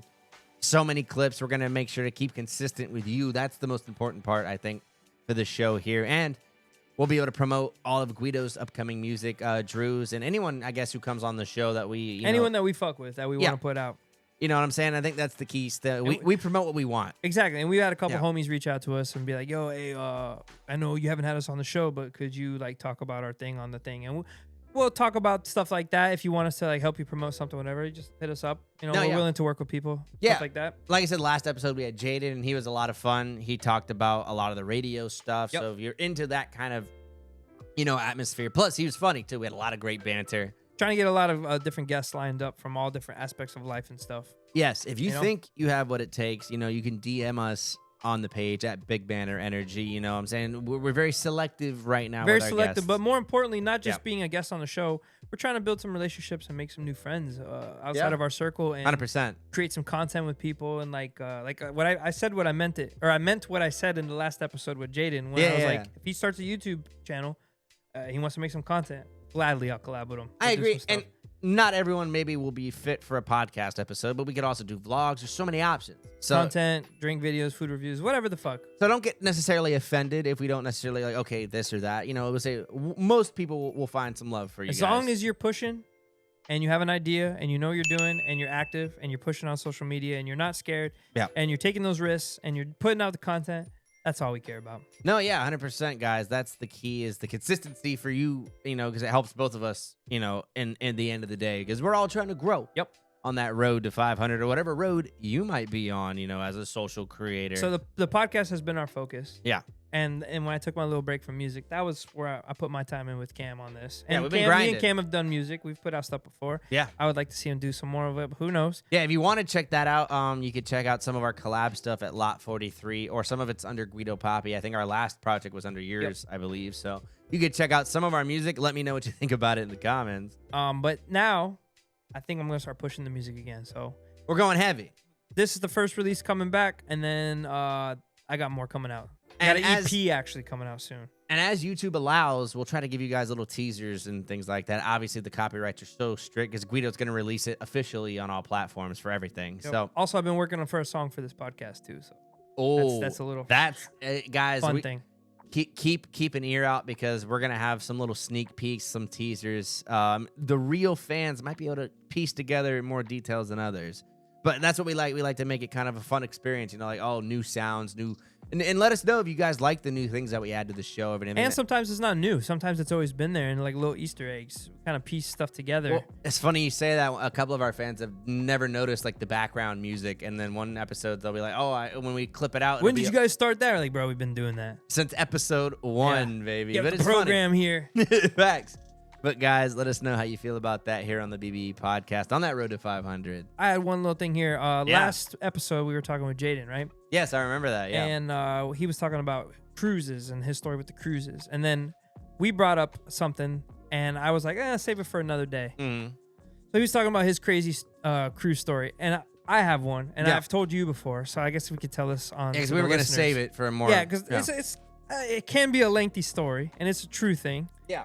If you want to pull up some information on it while I talk about it, if you want, you can. But I'll just keep going about it. But okay, so in 2015, I would think I was 21. I had just turned 21, I believe. I went on a cruise. It was my first time on a cruise without like no adult supervision, no family members, no nothing. Yeah. It was me and a couple friends, and it wasn't like your ordinary cruise. We went on the Mad Decent Boat Party. So to anyone who knows what that is, it is an EDM festival on a cruise. It was on the Norwegian. It was supposed to be 10 days or something like that. And Mad Decent was a record label by Diplo back in the day. I don't think it exists anymore, or they've been inactive for a while. But what he used to do was he would get all his DJs and all the people that were putting out music on his label and stuff, and rappers, like I think like Riff Raff was there that year and shit like that. And then they would come and perform on the cruise. So it was like a giant music festival on a cruise. Okay. Yes, it was expensive because you get to stay there, right? You get like technically like your hotel, your cabin. Yeah. You get to go to the festival. You get all the different like stuff that's included with it. Also, I remember like walking and wandering the halls drunk as fuck. And then I'm like, yo, that's Skrillex. Like 5 rooms down type shit. And I'm like, that's crazy. So you're like, that is pretty crazy. Close to these people. So anything can happen. Like security around them? Like these depending on the person. Okay. But majority of these people are like, it's very specific. Yeah. The EDM genres. So it's like, yes, they're huge, but not many people know about them to the extent. Well, I feel like this is 2015. I feel like a lot of them, like the community's pretty good, so it's like I don't. That too. It's different than like your celebrity. Yeah, your regular celebrity. But so it was a dope ass cruise. Everything was good.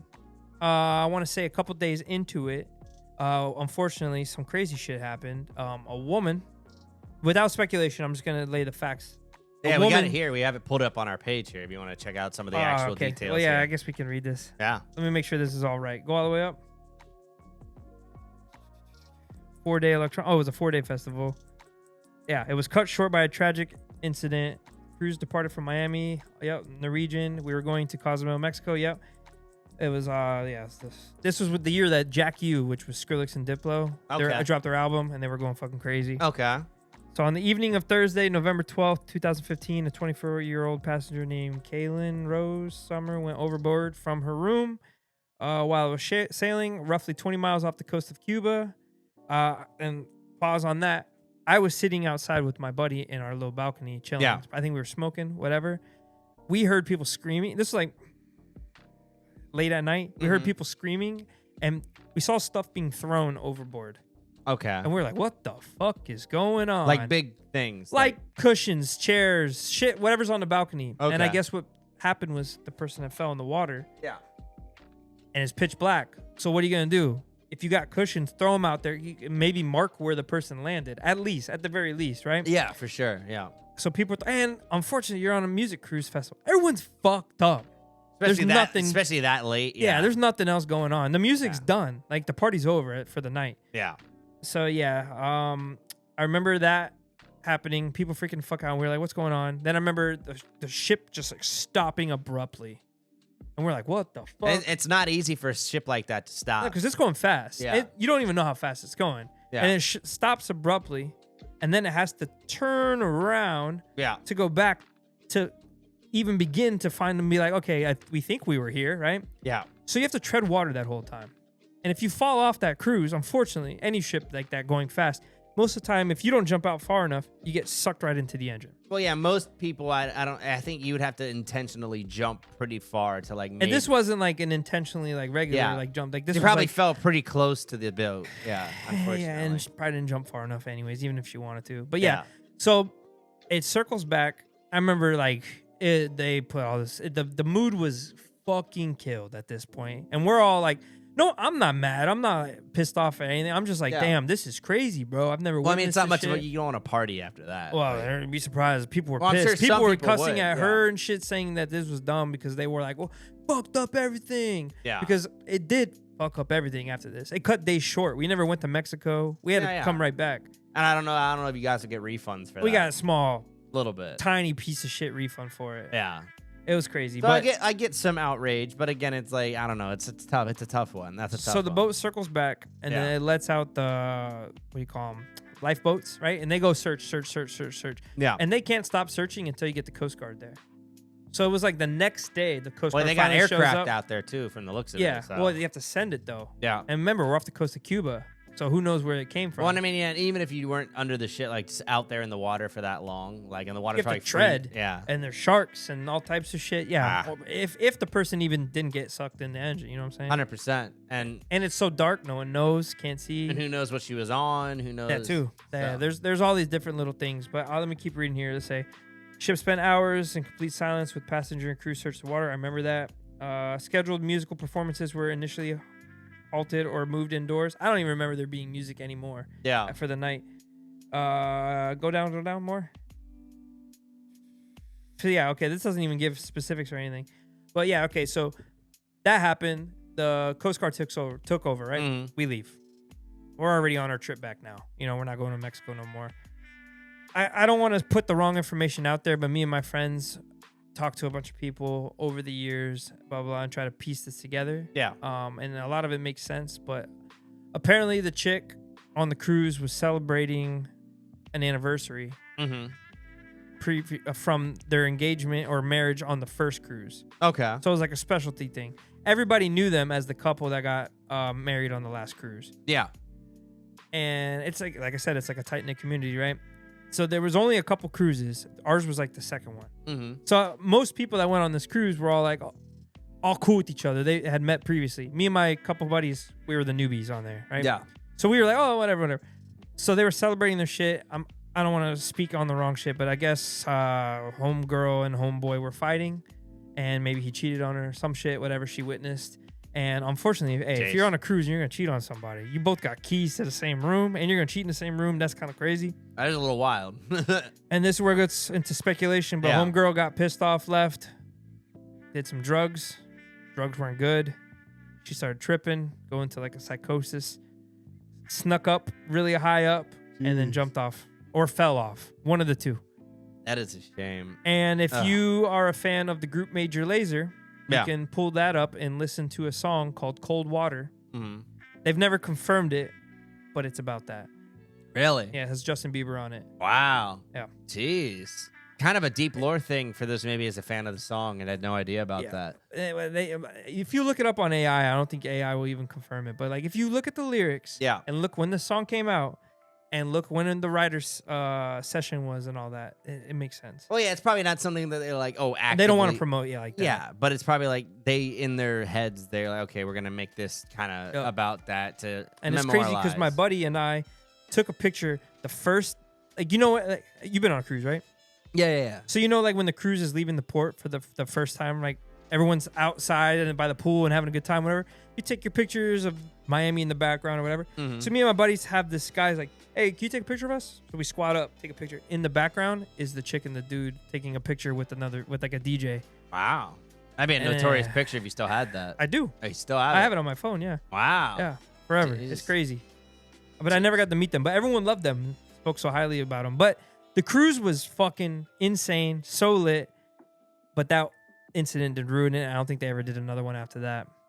That would leave a sour taste. Yeah, I'm surprised, but I mean, I guess maybe it was just too much of a risk at that point, and the company probably got a lot of maybe a wrongful death lawsuit. And that, who knows?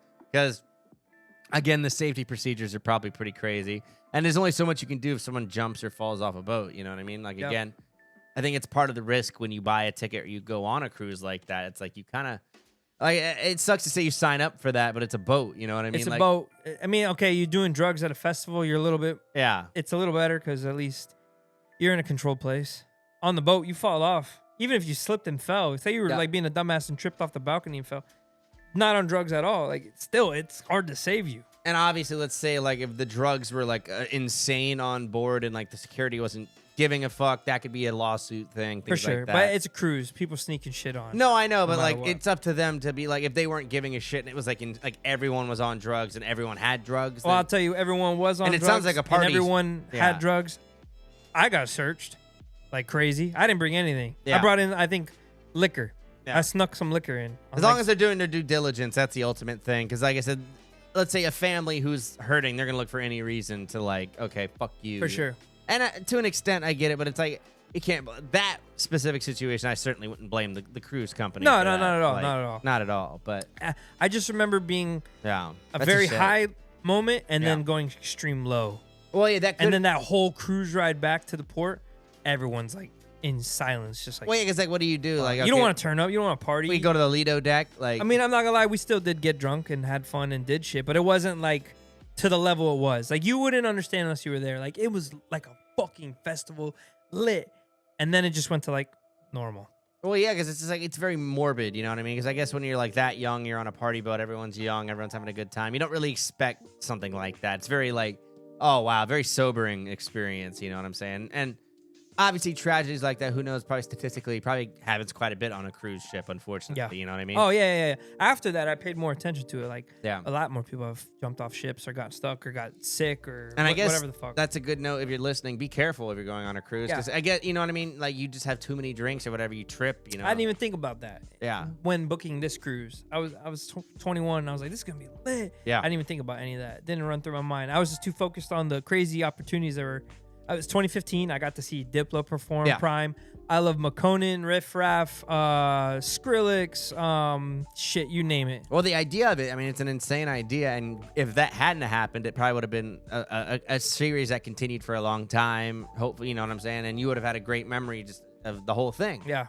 But obviously now that kind of capitalizes the whole event, that situation. Obviously, you said you still had a good time for a good amount of it. Yeah, I got my money's worth, even though I still wish they would have refunded us more. But Well, yeah. the whole point of the cruise was after we got to Mexico, we were supposed to dock and go out, and there was supposed to be like a huge festival on the island for us, specifically for this, and we could stay there and party and do whatever. And that was the main thing you missed. Yeah. And Justin Bieber was supposed to be there, and they were supposed to do the whole like announcement for the album shit, and then still party and all the crazy shit on the way back.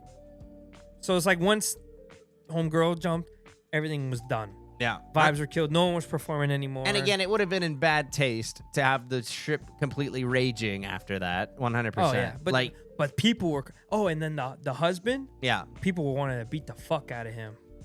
Well, I mean, again, yeah, that's like to cheat, and like I said, well, speculation. Again, speculation. Yeah, but again, in that situation, you know, what people think is all that matters. Who cares what you really did? If they think you did it, yeah, they'll kick you in the like face. we talked about previous, the most crazy first assumption, whatever goes the narrative out there.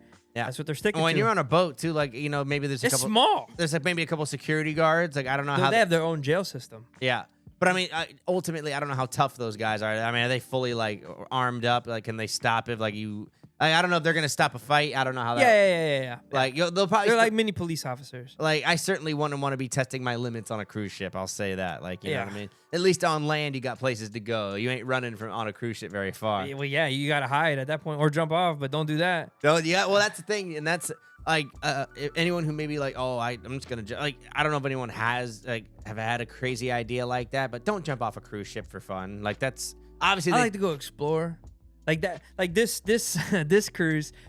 I had so much fun, bro. I got to do shit. Yeah. I got to explore. I went and snuck up into. God, I probably shouldn't talk about this, but I snuck up into a room because like your key cards only on this cruise specifically only work to a certain level on the elevator. Okay. You had to have a special kind of card to go up because that makes sense. The penthouses, like for Diplo and DJ Snake and all those big people, right? I remember one time I followed this chick who had the food cart. Yeah. And I was just in the elevator with her. We went up to a room, and it was I don't know whose room it was, but it was a giant penthouse, and there was a bunch of like DJs and artists working there, and they were writing, and there was a giant piano, and I forgot, some famous person was playing the piano and singing, and then like I was just like, oh shit, wrong spot, my bad. And then I went down with the lady, and she was just like, what are you doing, bro? And I was just like, I'm just exploring. At least you got a little sneak peek in there, though. That's pretty cool. Yeah, it was pretty cool. Got to see the rich and famous. Yeah, see, when you're cruising, when you're rich, that's a whole different story than when you're cruising. I didn't even know they had rooms like that. That was crazy. That was crazy. Because when you're on a normal cruise ship room, it's the smallest, tightest quarters you could usually get. Sometimes you could get like a king size whatever room, but you gotta pay more for it. Me and my buddy splurged. We got like not a bullshit room, but it wasn't like nothing crazy. Well, when you're young, I didn't have like a kitchen in mind, 100%. And usually, like, it's you go on a Carnival or something cheap. People, it's not really like you're just going like get the cheapest whatever. Exactly. Possible. So after that kind of like ruined cruises for me for a little bit because I was like, I don't really want to go. I already went on a lit one. Makes sense. Ended up not so bad, whatever. So like just like maybe a couple years ago, it was a buddy of mine invited me for his friend's birthday to go on a cruise, and I was like, you know what, fuck it, let's go. Fuck it. We didn't splurge. We got like the smallest room on purpose just to try it. And where we spent our money was on the cruise, like doing shit. Yeah, get that drink pack. And it was fun, bro. We didn't even do that. To be honest, we didn't even need that because everyone else had it, and they were just like, yo, fuck it, here, we got you all night. Oh yeah, so it sounds like the security. They're like the security. They're a little loose, They don't give a fuck when it comes to that. Because they're making so much money, bro. Because like at least when I was a little bit younger, but when we went on a cruise, like they were very strict about like, okay, whoever had the drink package, they could get the drink. But it was it was like a princess cruise. That's still how it is. You have to have the thing, and then you scan it, whatever, and then you can just come and hand it to whoever. Well, that is true. I'm not recommending that, but because you can just take it back to your room theoretically. Like that was the one cool thing, being able to take your food back to your room. I always enjoyed doing that. As a kid, I guess it's cooler. As an adult, but I'm down to do one more cruise probably here soon. I will be like one more for the rest of your life. Probably, yeah. Oh wow, because I'm not a huge fan. I would say again, I used to be seasick. Yeah, and then I went on cruise. I started fishing a lot with my dad, and I went on cruises. I'm good. That doesn't bother me. But I have noticed mixing alcohol and going on the cruise, not so good for me. I need my sleep. I need Guido Papi. at least like 6 hours of sleep, right? But if you're drinking and you're drinking, and you're not doing electrolytes and shit like that, like if we're going to bed, you're gonna be hungover the next day, or you're just gonna keep sleeping. And cruise ships, like at least as far as I remember, like you can get pretty much whatever you want, but most people are probably eating like shit. But everything's structured too, so like me and my buddy, we would stay up super fucking late. Not even. I would stay up later than him. Yeah. And then we would pass out drunk, wake up, sleep in so much. We already missed so much of the fucking activities and shit to do for the day.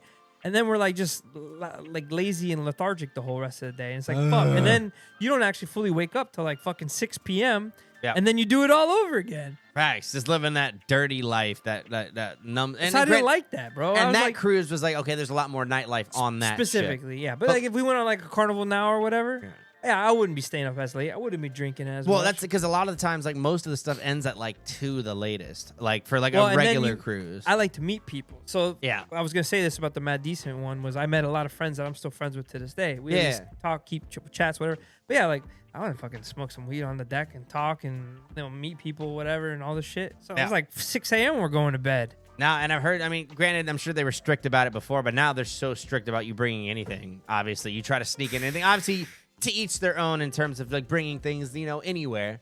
But, just be careful because that's like you'll be banned for life and maybe even arrested from those cruise ships. Yeah, definitely. You got to be careful. But it's the same thing with an airport. You know what I'm saying? You take it on the plane. It's kind of the roll of a dice whether they may give you shit, they may not. But it's also about not being a dickhead. Yep. Like, if you're going to bring it out, don't fucking stink up the whole goddamn boat. Don't smoke it in the room and all kinds of crazy shit. That's where it's I'll tell you another tip of a cruise ship. Don't shit in your room. If you have to go use I've the heard toilet, I've heard that. Piss in your room all day. But if you're going to take a number 2, go to like a lobby. Now, is that because you're sharing it with somebody? No, because it's such a small bathroom and the ventilation and stuff, so it just lingers in your room. And I swear to God, I'll call him out right now. The last cruise I went on was with fucking Drew's story. Hey, Drew, if you're listening, fuck you, pussy. I told you. You were like, bet. And then what'd he do? The first day, shit in the bathroom. And I was like, bruh. And then guess stinky. What? At that point, you already broke the seal. Well, at that point, so I was like, you went ahead and punished the poor. I didn't do it, but he kept doing it. I was like, God damn it. But, oh man. Hey, it is what it is. But that's just a tip. Are those communal bathrooms good in the cruise ship? Dude, they're better. Really? Just think about it. Everyone has a bathroom in the room. Yeah. There's not really many reasons to use the other ones. So like if you had to take a giant shit or something, or you're not feeling good, or you had to throw up or whatever, or like say your boy's getting ready in the bathroom and that is a good. You got if I was gonna make sick, I definitely wouldn't do it in my. If I can help it, well, like if you can't make it, or if you're a messy ass fucking person, be considerate. Just use the lobby shit. Dude, there were so many more lobbies. Like, every floor had a fuck ton of them. And they're nice. People clean them. They smell good. Oh. It was dope. Vibes. Sam Guido, let's see.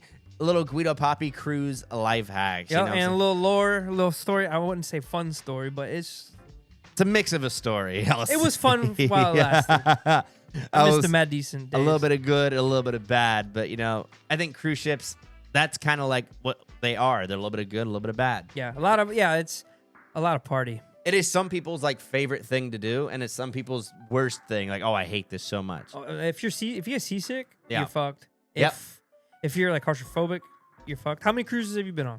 I think 2. 2? And I was very young. I've been on 4 max. Okay. 2 before 21, 1 at 21, and then 1 as an adult. And again, I think as a kid, it's a little bit more passable, some of the stuff. Like, yeah. Also, because you're just like sugared the fuck up. Yeah. You're at the kids area. You turn up, and your parents are probably honestly fighting. Yep. Or they're shit-faced, or they're fucking. Like, now as an adult, like, okay, I can notice if the room's a little dirty or if the sheets just Yeah, smell. back then you're like just so happy to fucking lay in your bed.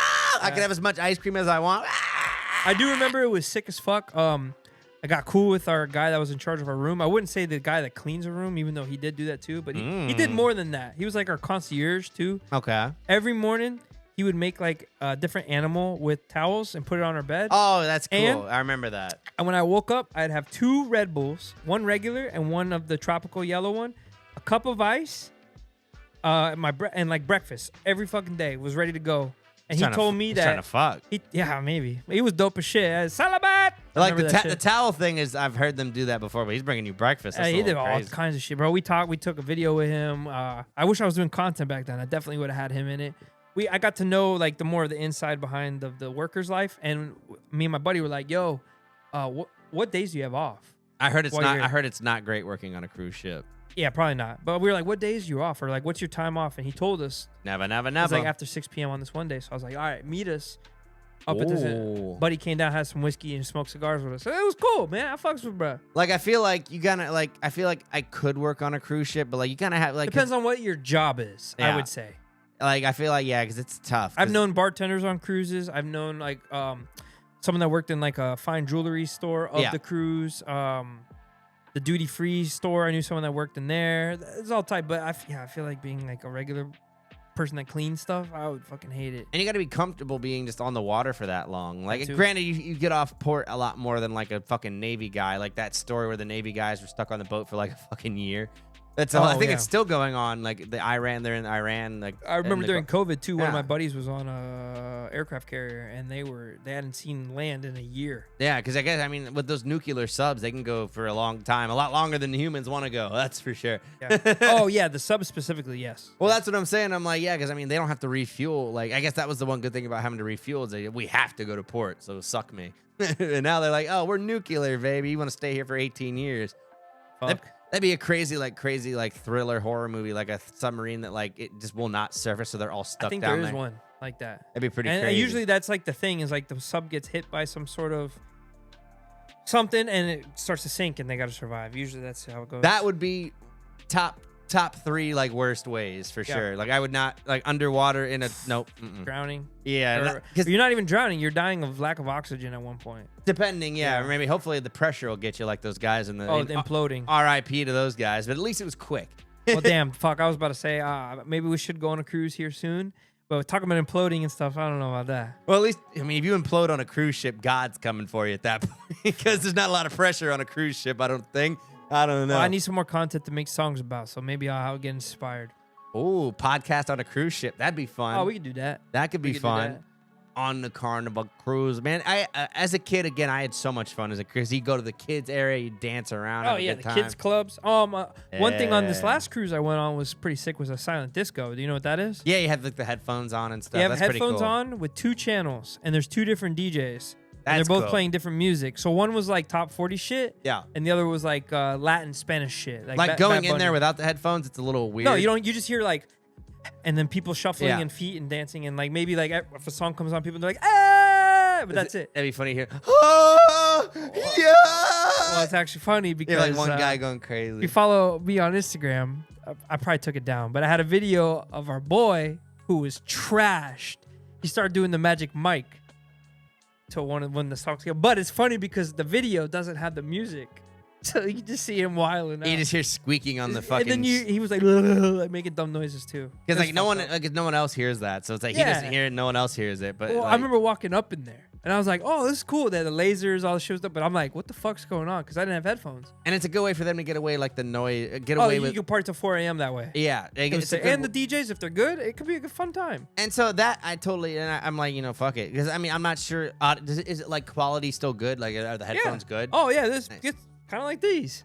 Okay, that's good. It's pretty good. Because obviously that would make or break the experience for me. Like if they're shit headphones, okay, fuck off. Because it's Bluetooth, they right? They can be. Yeah, well, it's a 2-channel track thing. That's a pretty impressive system they got to have that many headphones going. I'd love to try it. I don't know how common. They're at music festival. Like a lot of these big festivals too, like the camping ones. They have that where you could pay to do it. That's how these people party till 6 in the morning after the. Just make sure you disinfect those bad boys. Yeah. I would say I'd probably wipe mine down before I put them on. You know what I'm saying? It's kind of or have your own and like turn into the signal or something. That'd be cool. It's like when you go to the public restroom. It's like some people have to put like the little doilies on there before they use it. I'm not that crazy, but I will clean it a little bit. You know what I'm saying? Like you never know who's been visiting the public toilets here on the BBE podcast, guys. That was a fun little offshoot. This almost might be the theme. I got a lot of like little lore stories. Yeah, I have some stories with Cam. I've a little bit older, so I've lived more life. I guess you could say more life. We got a lot of fucking crazy stories. My back. My boy's getting boomer out here, guys. But if you want to hear anything else, like if you guys like hearing these kind of more personal stories, let us know in the comments. Mm-hmm. We've got probably a lot more of them. For sure. Guido's got a lot of crazy stuff. I'm gonna bring in some guests too from my past, more like some old homies and shit. Lovers from the past. Then, we'll bring up some old stories and talk and stuff. That'd be crazy. We brought on exes and you have like. I wouldn't be against it. I wouldn't be against it. It would depend. I have like 2 exes that we could actually do that for, possibly. As long as they're good with it, you don't start killing each other. Nah. Me personally, I'm usually a guy that either we have no ties and it's not bad blood, or we're on good terms. Nice. And I'm pretty similar, and I think some people, I think it's more like the personality of the person. Like, oh, okay, I just like fuck you. I don't want to talk to you ever again. I hate you. I never really do chicks dirty like that either. Yeah. Where like they hate my guts. Granted, if they deserve it, like I say, if they cheat on you or something like that, okay, you're more, like I say, it's kind of bad if you're like, oh, babe, can we still be friends? Even though you're like, doing that with homie down the road. I don't know. It depends. If you want to be that forgiving, that's up to you guys. The dating world is tough out here. Every situation deserves its own thing. That's all. It's a situationship. That's all it is. I'll leave it at that. Every situation is different. Facts. Polygamy is more popular than ever nowadays. You know what I'm saying? I got 10 partners, baby. Oh, guys, it's Cam the Man and Guido Papi here on the BBE podcast, talking about everything on the sea. Now, let's move on to the more technical side of things. We're going to the gaming gauntlet, guys. Break out those controllers as we break down some of the top trending gamer news going on in this city and beyond. Guido, did you hear all this madness going on with GTA 6? I haven't heard anything new about GTA 6 since we last talked about it. So, not true. Actually, I did see something about they're doing some trailer, gameplay, or some shit on Netflix coming up soon. That is true, yes. That's all I knew. It's going to be like an exclusive trailer release on Netflix, but that is currently being threatened by a hacker. Yes. So they're hacking. They're fucking hacking, man. Yep, they are hacking, man. GTA 6 is under attack. Rockstar Games, a hacker named Cyberleek, is dropping alleged content from the game. Now, some people claim it could be AI. Some people claim it could be fake or a really old version of the build that doesn't really matter anymore. The debate is hot right now, but Rockstar is not happy. For those who don't know, the last person who leaked any kind of GTA 6 content, Rockstar found that guy. And I think he's serving I think he got like 10 or 20 years. Like, he got wrecked. And, you guys can let us know in the comments how you think. Do you think that, you should get such a severe consequence for stealing, content? Guido, do you think that's fair? 10, 20 years for stealing a video game? I don't know. If it's something like that, maybe, yeah. Because, again, I don't know, because, again, GTA 6 is a big game. I get it. But, should it matter how big the game is? Or should it be, any game you steal, you should be, you know what I mean? How do we judge it? I don't think you should be stealing unreleased shit.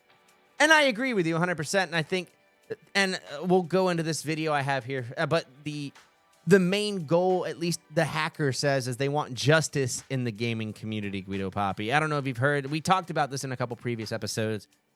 But the gamers are feeling kind of screwed over lately. And I think a lot of people in the tech field do. You know, things are getting more expensive. The memory, you know, they're going to take away discs. So everything's going to be digital now.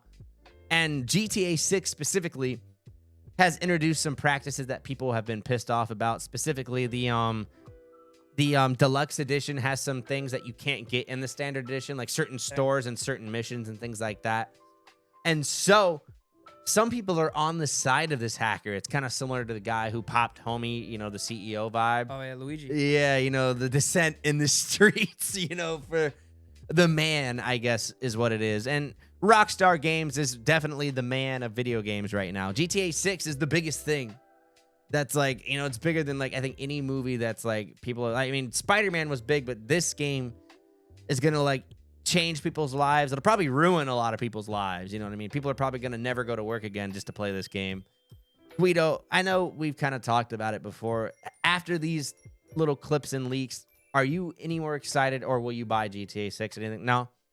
Not itching your itch. And not itch my itch. I mean, it's cool. Don't get me wrong. Yeah. I am hyped for the game to come out. Like, you do want to play it. I fuck with it. I do want to play it. I just don't want to buy it. Like, not yet. I'll wait. I don't give a fuck.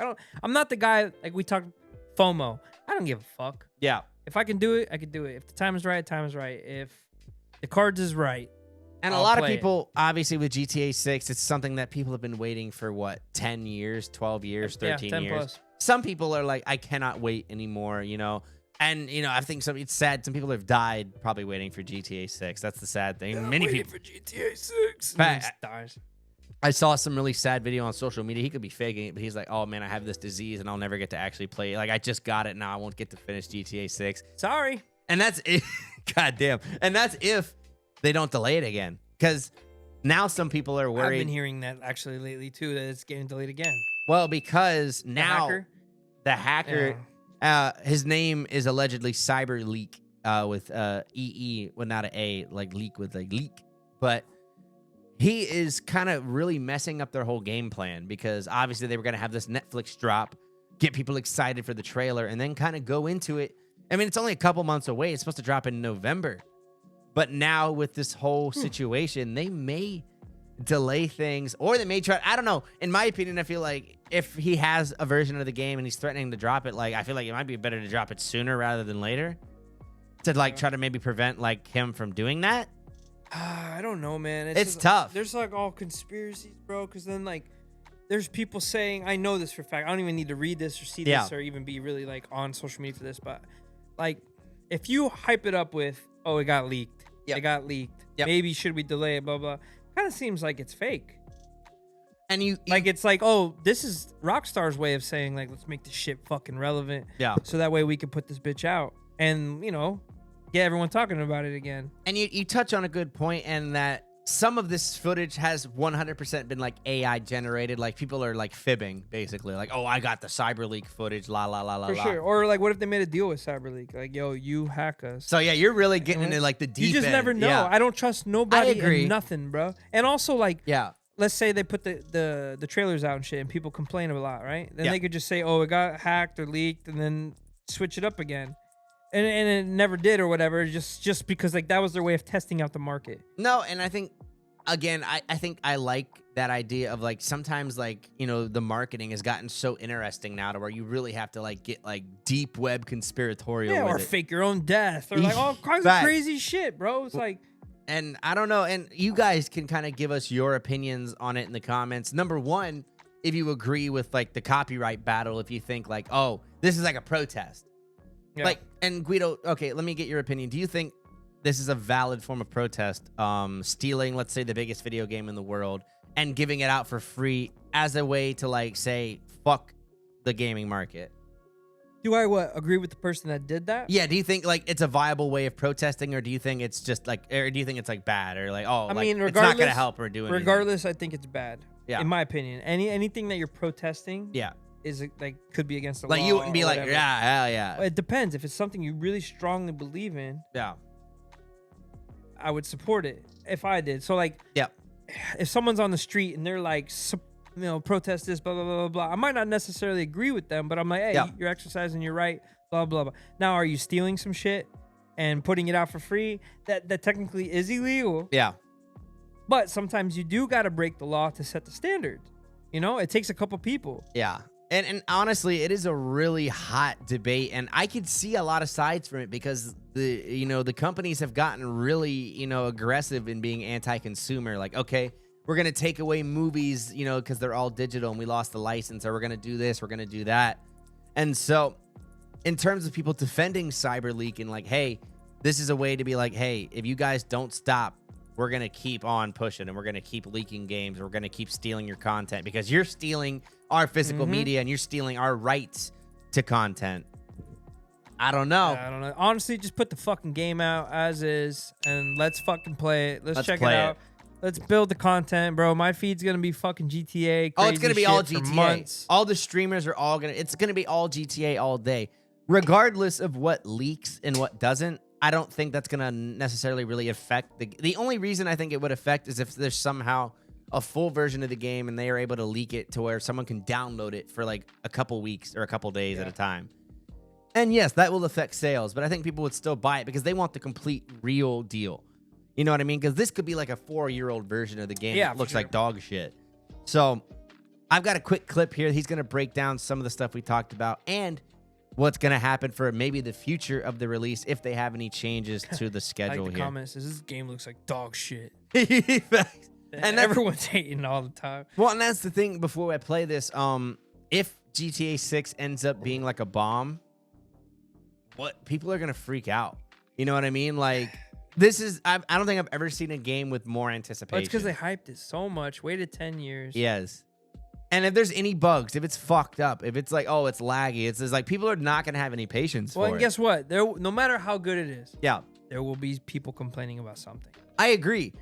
Whether it's like comparing it to the old titles or things like that, everyone's, or it's going to be woke. It's going to, they're going to do I wanted this game to be shitty. How come it's not shitty? This is bullshit. Fuck this game. Like, people complain about everything. Or maybe it'll end up being perfect. And yes, someone might just complain it's too perfect. Yeah, it's too perfect. I don't like it. And in my opinion, I'm a little worried. There's probably going to be a couple little things, just that's how the gaming industry now is. Like, that's a game, bro.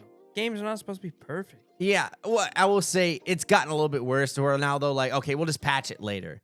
You know what I mean? Before, let's say like in 2002, a game was a lot more complete because you couldn't update it over the internet. Like, that's true too. Yeah. If you bought Halo on the disc, that's the game. Yeah. You know what I mean? Like, there is no like, oh yeah, we'll fix it with the DLC. There is no. Yeah. You know what I'm saying? Now it's like, okay, if the game's completely fucked, let's say Cyberpunk, which released in a completely destroyed state. And that was a game that was really pretty relatively hyped. I remember it was glitching bad. It was bad. Our homie was playing it. Yeah, our homie had it. He had it on PC, and he couldn't even play it. And he was like, this shit's fucking glitching. He's like, I like it. The idea is cool. The place is dope, but... And he had Keanu Reeves. That's the man. And I played it, and it even still, it still got bugs. And you guys can let us know in the comments if you think that, like, there's a certain allowance for bugs in a game. To me, it depends. For GTA 6, no. 10 years, 13 years of time, you guys, and for $80, $120 for the game price, you have no excuse, guys. Release the GTA files. Oh, yeah, people are like, you guys can do this, but not the Epstein files. What are we doing? GTA 6 leaks got even worse. A fourth gameplay clip in the entire map of GTA 6 have been leaked online, and the hacker is now threatening to release even more. Ooh. As of now, we've seen multiple vehicles, cutscenes, combat, driving, and wanted mechanics, and unfortunately for the developers, it all looks incredibly real, and the leaks will not stop unless the hacker's demands are met. Cyberleek, the person behind this, has released a manifesto in the form of 3 commandments. Thou shalt not sell digital pre-orders, thou shalt not sell fake single-player DLC, and thou shalt preserve single-player content. The hackers So those are their 3 big demands. They're not that crazy. Honestly, bro, were you a fan of GTA 4? Did you play that one? Nico Bella. Do you remember the DLC for that GTA? The motorcycle guys and Gay Tony? Gay Tony, yeah. Bro. Fire.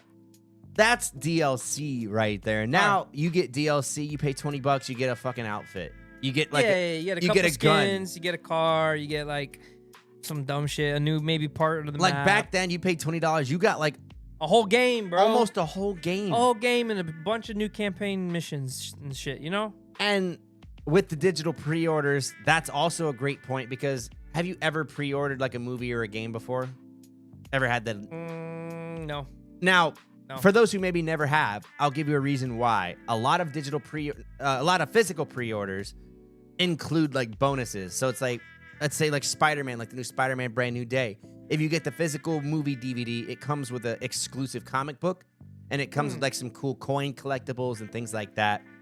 So I remember some shit, not specifically like that, but I remember like you would buy, say, a physical media, right? Mm-hmm. You got that. You might get the booklet in the inside or comic book, whatever. You get like also, a map, on the inside maybe. was all that too. Oh, Yeah. that was for GTA. That was. I still have my map with my GTA. Yeah. Put that bitch on the wall, bro. Facts. This is a message to all big corpo: behave, or you'll be the next target. Down with the Seeing as man. GTA 6's $100 deluxe edition has outsold the $80 edition, I don't think Rockstar is going to give in to these demands. But would it surprise you if I also said that the person behind all these leaks is shilling a crypto coin as well? Yeah, it's always the people you most expect. Yeah, and see, that's obviously the big debate. Like, oh, he might just be like a shill or whatever, and it could all just be fake AI footage for him to push the coin. But he recently responded, or allegedly responded, and what he did was he went and deleted like a bunch of his coins to like prove that he doesn't really care about the money. That's what he says is his proof, but obviously you guys, and that's allegedly, take it with a grain of salt. We're not really into the whole cyber coin space. It's a little weird. Drop the fucking game. Yes, I mean, ultimately, you're going to have to drop the game at this point. GTA 6, it's a hot fucking fire. And if they have a real playable edition and it gets, like, leaked like this, it's going to probably change the way, like, they handle this going forward. You know what I mean? Because they're already probably super tight with their security, but now they're like, oh, because if GTA 6 is getting leaked, that's the biggest thing ever. You know, with allegedly them probably having the best security and this and that. But, like, now movie studios are going to have to worry, you know, like shows that, you know, anything that, like, could be leaked, you know, they have to worry, like, you know. So let us know in the comments, do you think this form of, like, vigilante justice is okay? Because I don't think they're going to come into these demands because it's like, you know, like when America says, like, oh, we don't negotiate with terrorists. You know what I mean? Because you do that with this guy, and then every Tom, Dick, or Harry is going to be hacking to try to get something out of it. You know what I mean? Are you saying he's a terrorist? No, well, he's a digital terrorist, I guess you could say. He's terrorizing Rockstar Games, that's for shit sure. I guess. I think you're using that word. I'm certainly using it liberally, but, like, you know, terrorism also can, you know, be, you know, I don't know if there is a version or a word for digital terrorism, if that is even a thing, but maybe we're inventing it here today on the podcast. GTA 6 is definitely facing, you know, the leaks, and if you guys are going to play it, you're definitely part of the problem, I guess, but who can resist such tempting bait? And it's funny because YouTube and obviously all the platforms, anyone who, like, reposts it is getting immediately, like, flagged like crazy. Oh, all the, like, leaked gameplay like, shit? and that's why even for this, like, I'm not gonna, like, post any footage or anything. We're just gonna talk about it just because, like, I've heard accounts are getting, like, destroyed just from talking about it or reposting it. So, you know, guys, take it with a grain of salt. Let us know what you think about the GTA 6 leaks. Are you gonna be playing the game ultimately? I think everyone and their mother is. But if it leaks, are you going to steal it? Let us know in the comments. It's Cam the Man and Guido Papi here for the gaming gauntlet. As we move on to the box office overview, don't forget that popcorn because we're going to the movies here on Big Banner Energy. Now, Guido Papi, we're talking a little bit more. Actually, let's talk about the movie that you saw before we move on to our final little segment here because that's going to be a juicy one. All right, so last episode we were talking about The Last House. The Last House was the one guy living in the billboard, right? Yes, a very interesting promo. Didn't really see much promotion for it other than maybe that. And then if you were on actual Netflix, you would see it, the trailer for it or whatever, blah, blah, blah. I didn't even really watch the trailer for it. Yeah. Or even know anything about it. Just was like, you know what? I'm going to try a Netflix original movie. Mm-hmm. Jaden said he was like, fuck Netflix originals. And I was like, let's see if this is any good. Let's see what it's about. It has the dude who plays Pablo Escobar from Narcos. Yeah, so I see him. Yeah, okay. Wagner Mora. So let's see what it was about. And I didn't know it was a movie about aliens. And I didn't even know it was going to be like a thriller / horror either. So I was like, oh shit, this is all over the place. Yeah, from like because the Netflix stuff, definitely didn't give me like a super serious vibe. You know what I mean? From the promo when they were up in the house, like, and stuff. Like, again, maybe that was like alluding to what the movie was actually about. I'm not sure. Yeah, I don't know. But if they wanted to make a trailer to where you would not know shit about what the movie was, they did a great job. Yeah. But I watched it. It had its moments. Cool story. Mm-hmm. Not my cup of tea. Do you agree with the ratings here? Because we got a 21% on Rotten Tomatoes. IMDb of 5.5 out of 10. Yeah, it had its moments. I mean, like the aliens, quote unquote. Yeah. They were cool. But see, it wasn't very scary. When it comes to me and aliens, like, if you want to do them horror, it can be tough depending on how you do it. Like, I think War of the Worlds, that old one, did it pretty well. For horror? Well, I guess not horror. Maybe a thriller is a better word. Yeah. Sci-fi. Because, I mean, aliens can be horrifying. Depends for how sure. you do Like, it. the movie Alien, I would say, can be a horror movie, right? Well, that one's horror because they're popping out of your guts and you're dying and getting murdered. Yeah, well, I guess I think I forgot which War of the World it was. It was like super gross, or they were taking them up into the machine and like eating them and stuff. It was kind of. You didn't see them eating, right? You just saw like blood shoot. I don't know. They were inside it. It was pretty gross. It was pretty nasty. I remember. I think it was one with Tom Cruise or something. Yeah, no, the War of the Worlds. You're right. But maybe as a kid, maybe I was making it more dramatic. Yeah. But I don't know. I remember it being pretty gross. I'm gonna look it up and see. I don't think that one would be considered horror. No, so that'd be more of a thriller. Probably. maybe not even. Maybe just sci-fi. Or sci-fi. Yeah, that is very true. Sci-fi is just science fiction. Doesn't even have to. It could be friendly. Yeah. Like with Rocky and what was that one? The Project Hail Mary. Oh yeah. So yeah, that's not scary. Or no, it has its moments where you're like, is it gonna be scary? But it's yeah, I would say. not. But that was more. It was bordering the line of thriller, probably more than horror. I would say. I would say neither. Yeah, it was. I would say it was barely. It was more just exciting. Like, it was like. Because even at its worst, it was like, oh, are we gonna like? It's more like a spaceship, like, oh, yeah.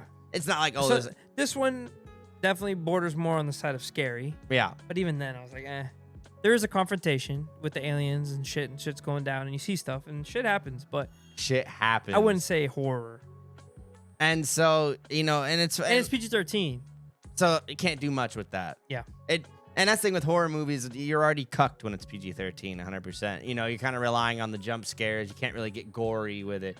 Once you go R, obviously, then you get gross. Yep. You can get gross with it. And one I have my spoiler problem from the with movie, stay away from the rain. Spoiler alert, stay away from the rain. Maybe that's why they say to stay in the last house, because the rain is turning people into demons, maybe? Who knows? No. Like the one with like the silence, you have to be completely quiet when you're out. Quiet Place. The Quiet Place. I heard that. I never saw that. I saw 3 of them. They were really good. And moving on here on our final segment of the box office overview, Guido Papi, I have finally done it. And what that is... Got a sex change? Nope. No sex changes, at least not yet. What I have done is caught up with both Game of Thrones and House of the Dragon. So I like to hear, buddy. Finally. The 2 major portions of the Game of Thrones franchise. As long as it's taken for us to get this episode 21, it's as long as it's taken for you to finish. Which some people pretty good. Some people would call that commendable. Some people would be like, you took many months off. I did take many months off. I could have hammered it through. The Red Wedding hurt my feelings. I'm not going to say any more about that. Let's just say this, spoiler alert from here on out. We're going to be diving into House of the Dragons and Game of Thrones spoilers as well. We're going to save it for a little bit later, but guys, just make sure, spoiler alert here. Spoiler alerts. Yes, facts. And I'll put a little banner at the bottom too. That way you guys just have maximum spoiler alertage. Now, House of the Dragons just finished up season 3. And Guido, I quite enjoyed it, bro. I don't know if it is on the level of Game of Thrones. I don't know if anything ever will be, but it is really good. It is very good. Again, spoiler alert, but guys, season-wise or just the finale you're talking about? Well, I mean, just overall. Like, obviously, they need more time to prove themselves. Yeah, because I it's get only that. season 3. I get that. But let's say if I had to compare the first 3 seasons of Game of Thrones to the first 3 of this, I would definitely take Game of Thrones. I probably would disagree with you. Wow, really? Yeah. Because Game of Thrones, the first 3 seasons are known to be some of the best. They are. Up to probably season 4. I really enjoy this show. And I do, and like I said, I'm not taking it, and I really enjoy it. And it'd be close. But like I said, House of the Dragon has its moments, man. There's been really great fight scenes. Obviously, you get into the lore with the Targaryen nation, because I guess, I don't know if you would say, are they the most powerful? I guess they were the most powerful house for a long time. So I love getting to hear more about them, and just seeing the dragons is really, really cool. Some people have mixed feelings about some of the stuff going on with the dragons, and some of the people riding the dragons, maybe. Sheep stealer! I think it's dope, though, because, like, okay, after Game of Thrones, you're like, fuck, I need more. Yes. I need more. And I will say, Game of Thrones, it's nice because you get the tease of the dragons, and you do get dragons, but it's not... Way later. Yes. And now, if the dragons are, like, the thing for you, House of Dragons is going to be your pick, because there's way, way, way more, and they really kind of dive into the details of it. And they still have a lot to go. I'm sure they're really going to give us way more, considering the name of it. And, you know, they've got to get rid of a lot of these dragons, ultimately. You know what I mean? Because, like, dragons, I forget how long they live in terms of the universe. But I think they can live for a long time. Long time. And their eggs can be even longer. Well, yeah. I mean, at least according to the lore, I'm pretty sure as long as they're not, like, heat activated, you could, like, store them like a seed, which I thought was kind of interesting. Yeah, I think overall, I have really good feelings on the show. Guido, we're going to kind of tease it now. We're going to do a bonus episode concerning both House of the Dragons. We're going to do Game of Thrones, and what was the name of the other show that I still need to watch as well? Night of the Seven Kingdoms. Night of the Seven Kingdoms, a smaller one. Yeah, but only one season for that one. But I do want to watch it just that way I have a complete knowledge of the show. Yep. And we're going to do a full bonus episode. We're going to maybe do like a tier list. We might talk about our favorite moments, things like that. So, favorite characters. Craziest Craziest death scenes. Oh my God. Go all into this. I will say House of the Dragons may have more like fucked up moments. I will say in terms of like a lot of incest, a lot of crazy murders. They're pretty equal. Again, some of the first ones are so iconic.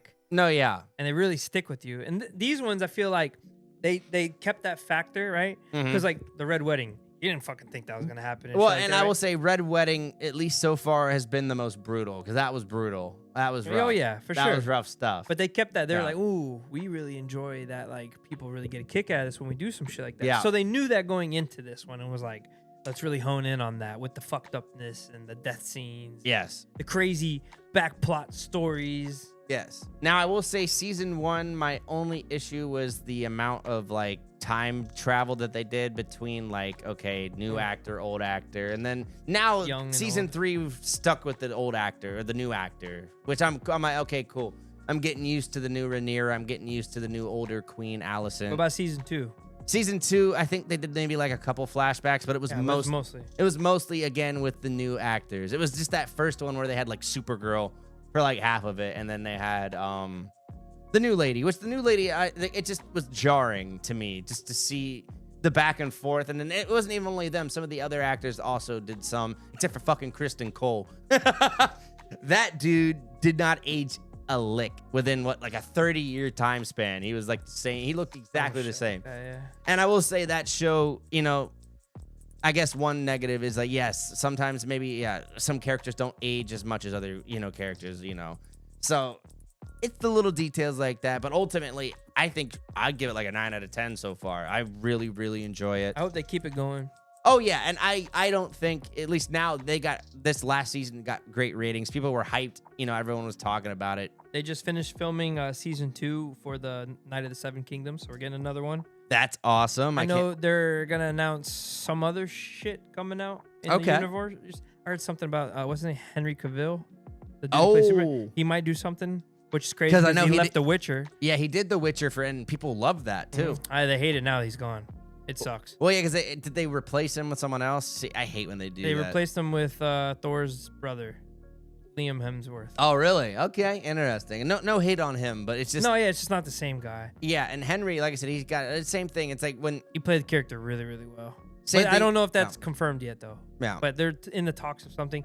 Did you watch... I think they did animated something, Game of Thrones related? Maybe I'm getting that confused. I'm not sure if they did. I have to check it out. Actually, no, I'm wrong. That's Lord of the Rings.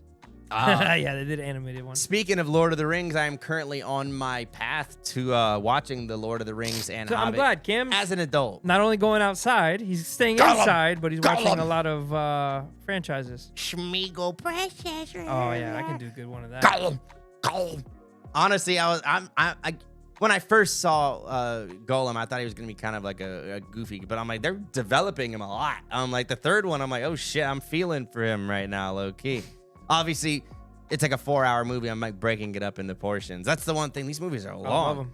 Like, and that's the thing. If you love it, it is great. And how do you know offhand how much the extended edition adds? Do you know more? Quite a bit. Like, is it like an hour? Is it more than an hour? Not more. So it's okay. So it's like the movie's still long without it being the extended edition. Okay. I saw them in the theaters, and they were all like 2 hours and a half plus. Because like when I saw it, I was like, oh, I wonder if it's like a Snyder Cut thing where it's like, okay, the Superman movie was like an hour and a half, and then the Snyder Cut's like 4 hours. Oh shit! Then I don't even think I ever. It was saw like that. a big thing. Damn. Yeah. Well, yeah, because it was like, and they did it. Yeah, it was called the Snyder Cut. I remember that, but I didn't even watch all that. Damn. Yeah, it was basically they took all the footage and they're like, okay, we're gonna release everything because they had to cut it down a lot for the initial. It was like not in the Justice League. That's what it was. When all of them together. And so there's 2 versions on HBO Max. They have the original that's like an hour and a half, and then the maybe I have seen. I just don't fucking remember. You might have, but again, it's one of those things where it's like it is the same movie, but with just so much. And when it's like, I usually like the director's cuts. And a good movie would be what's that movie? Apocalypse Now. Like a Vietnam movie. Yeah, I've heard that has the a good director's cut is so much better. God, it's so long. I need to watch that as an adult too. That's the problem with watching a lot of these like classics as a kid. You saw that as a kid? Yeah. Oh damn. And that's the thing. I saw. I don't know if that's a good thing for my parents to show me more adult. It's a classic. Yeah, but it's like I saw Full Metal Jacket as a kid. That movie. That one's pretty fucked up too. God damn. I ain't gonna lie. Those movies. I think War of the Worlds did the worst to me. Which is crazy because that's the least fucked up out of all of those. Maybe I need to rewatch that one. Maybe my brain is just. Yeah, you need to stop holding on to the trauma of these movies you watch as kids. Facts. Rewatch them as an adult, and I guarantee it'll change. Do you your know the movie where the kid says, "I see dead people"? What movie? That's oh god, not Signs. I saw that on a cruise ship. My mom was watching that, and I just remember the kid's arm was like splitting open. I'm like, White Noise. Oh man, I'm blanking right now. Fuck. I'll look it up real quick. The quote: "I see dead people." What movie? I think it's Haley Joel Osment is the dude. What movie? The Sixth Sense. M. Night Shyamalan, you son of a bitch. Oh, he also did the movie. Another great one from him was the one where he did the elevator movie with the devil. Did you see that? Oh, I remember that, yeah. That was a cool movie. He's done a lot of good movies. I like him. What a twist. He's a big twist guy. Yeah, he's a hit or miss director. I remember he did the worst movie of all time, the Avatar Last Airbender live action. The kids one. It was so bad. Yeah. But, sometimes it's when directors just go out of their bounds. Sometimes, not every movie's going to be the same thing with artists. A rapper, sometimes not every fucking song's going to be a W. You know what I'm saying? That's true. That's why I just like watching movies and shows and just checking them out. I'll give them at least a chance. And I've done exactly what you did. What you're talking about is like something that maybe traumatized you when you were younger. Went back and watched it. Like I watched all the exorcisms. Yeah. And I was like, oh. See, I kind of want to watch this now because I just remember just whatever. See, he was splitting his arms open. I see dead people. Yeah, there's so many good movies, bro. I just I've been watching Ted Lasso. I've been watching Lucky. If you have Apple TV. Lucky, bro. See, Apple TV is like a slept-on thing, but people who have it, they really. I only have it because I watch MLS games and F1. I heard Severance is good. I want to watch that. I've never seen Severance. I heard it's good. That's the one show. And Ted Lasso. Those are the two that Ted I Lasso's fire, but only if you like soccer. Oh, yeah, true. Lucky's fire. Lucky. What else is good too lately? Been watching. I've been getting into Power. You ever heard of Power? No, I haven't. That's an old show that one of my boys tried to put me on back in the day, but I didn't want to download. I think it was on Stars or whatever the fuck. We had Hulu now. Speaking of my job, we had one of the actors come and he did like a video interview. From Power? Yeah, Rotimi is his name. What character? He's a guy who gets murdered in prison. That's all. I might have spoiled something for you. I mean, there's already been a couple people that have died. He's like a second season. I'll pull it up so you can see it. Actually, here I'll put it up. Yeah. His name is Rotimi. There's so many good shows I've been watching, bro. But yeah, Power I've been watching. Oh yeah, yo. Oh, he dies. Okay, you just ruined it for me. Sorry. Fuck. Yeah, he fucks up. He's alive where I'm at right now. Yeah, he fucks up. But yeah, shout out to my boy who put me on Power in 2015. I just never watched it until now. Thanks, guys. Check him out. He came by the station. It was pretty cool. He did a video. I didn't get the top, but then he did a video interview with me. He's a singer too, for those who don't know. So. Nice. Got to be multi-talented out here. That's cool. Spoiler alert. Sorry for those who may be watching. It's all good. Facts. It's all good. But guys, House of the Dragon, man, I love it. I'm enjoying it. A lot of incest, a lot of sex. I don't know if it's That's what you watch it for. No. But some people definitely do. And I obviously I think Game of Thrones was people loved it for that. It was so edgy in terms of so much sex. Well, so I'll much say blood. this: Game of Thrones had sex, right? Why is all these other more gay? I've noticed. You're saying now they're more yeah, gay, like especially House of like Dragons. Seven Kingdoms, which you haven't watched, but like it's different. Yeah, there's a lot They more got some like, gay kings there's, out like, there. more dude shit. I don't know. It's just weird. Which don't get me wrong, like Game of Thrones had like what's his face? A little bit. Like the Mandalorian was fucking dudes for sure. He was I'm bisexual, but I also fuck my wife. You know what I mean? I respected I that. don't know who you're Homie from talking Dorian, dude. Guy gets his fucking eyeballs squeezed in by the mountain. It's been so long. Damn, yeah, fucking Pedro Pascal. Oh, word. Yeah. Yeah. Why didn't you just say that? Sorry, I couldn't think of his name. I said the Mandalorian. I thought maybe. True. But yeah, no, that was another one where I was like, fuck, I might need to take a break after that. Because that was crazy death. Say her name. Say her name. Guys, if you want to see us really dive in to the Game of Thrones universe, stay up to date and keep an eye out for that Game of Thrones bonus episode. We'll be teasing it and hopefully dropping it fairly soon once I finish Night of the Seven Kingdoms. Tell Cam, spam it in the comments. Watch the fucking Night of Seven Kingdoms. Fact, I ain't finna delay it too long. Like I said, luckily, you said it was like 30-minute episodes, so which is strange for like a Game of Thrones universe thing. So I wonder if they're gonna continue that when season 2 comes out. I don't know if you remember when I told you about this, but like, okay, so all these other series, Game of Thrones and House of Dragons, they're time period pieces. So it's a long, big time that passes in between each episode or like period, right? Night of the Seven Kingdoms, the whole first season is based on one event. That's why it's so quick. And see, that is a good point too. Yeah, because I don't think any of the other ones have spanned such a short. No, nothing. thing. They're like hundreds of years or 50 years or whatever. Yeah, no, good point. Just the first season alone of House of Dragons spans like 50 years or so, 30 years. And so actually, I'm interested to see, with such a short time, they probably no filler. It's probably all juice. It's all juice, and like the fillers are the parts where they're telling a story. Yeah, and giving you the back information. Because like even with Game of Thrones, like obviously that was more of a later season problem, but the filler could just because with an hour episode they would Tyrion would just be fucking around or whoever, and some of that's the best moments in the show. But once you get, some people can debate that whether you want. Okay, let's get to it. It's up to you how you like it. But the chick I hate the most, the Brianna Toth bitch. Brianna of Toth. I believe she's related to the main character in the Night of the Seven Kingdoms. Really? I fuck with him versus her. That's a good. They do kind of look like they may. But I think they're from like the same. That makes sense. Bloodline. Now, do you before we let them go, Arya or Brianna of Toth? Who are you picking? Who's your favorite? Who do you hate more? Or do you not hate one of them? I probably hate Arya more. Because I know you don't. Yeah, I was like, that's a that tough bitch one. Annoying, bro. Because Arya. And plus, Arya got one of the biggest moments in the show. Obviously, we're not going to tell you. We'll get that later. But like, I think I would have had Brianna of Tarth rather do that than fucking Arya, low key, because at least she's kind of a Hulk. You know what I mean? But she can pick you up. She can pick you up. I will say I like the one fucking homeless guy that wanted to fuck her in that one season. That was great. My boy was like, "Oh, you big mountain! I want to have sex with you." Yeah, baby. It's crazy how this shit just sticks out in your head, but it's because you just watched them. Well, yeah. For me, I have to really dive in the memory gap to pull it out. I will say, and obviously, I have some hot takes, and I think everyone does with those later seasons, and we'll dive into that too, because I may not be as aggressive about it, but definitely I have my issues with the later seasons. But luckily, House of the Dragon hasn't had a chance to fuck it up yet. So. It's funny. Before one more thing, people have had some discourse more or less on this show, I guess because of obviously some of the casting choices and things like that. Some like obviously the what are the sea guys, obviously because Valerians. The Valerians. Some people were freaking out about that. I think because they're black. Yeah, and I thought they did well. I kind of like them low key, but I don't know if you're like a real book fucking. It's like the same thing with Harry Potter. They didn't even stick to the book. Well. They've literally said we don't give a fuck about the book anymore, so who cares? Well, that's the thing. That's why I'm like... Harry Potter's at least trying to keep it close to the book. Well, tell that to Black Snape, right? Again, I don't care about that, and I think that's a little hyperbolic, but some people are like, oh, you gotta keep it lore accurate, George R.R. Martin, you know what I'm saying? I don't know. Let us know in the comments how you feel about it. Overall, 9 out of 10 for House of the Dragon so far. We'll dive into more of that on the bonus episode. Guido Papi. You know what time it is, boys. Yes, it's sir. Return to Mics. This is the part of the show where we go look at some fan comments, and myself goes through, and me and Cam will be like, oh, we should talk about that. People talking shit. So let's pull it up.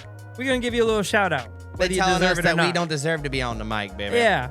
I've heard some good. Basically, you want to say something that gets me to be like, smile at it or something, you know? Yeah. But don't worry.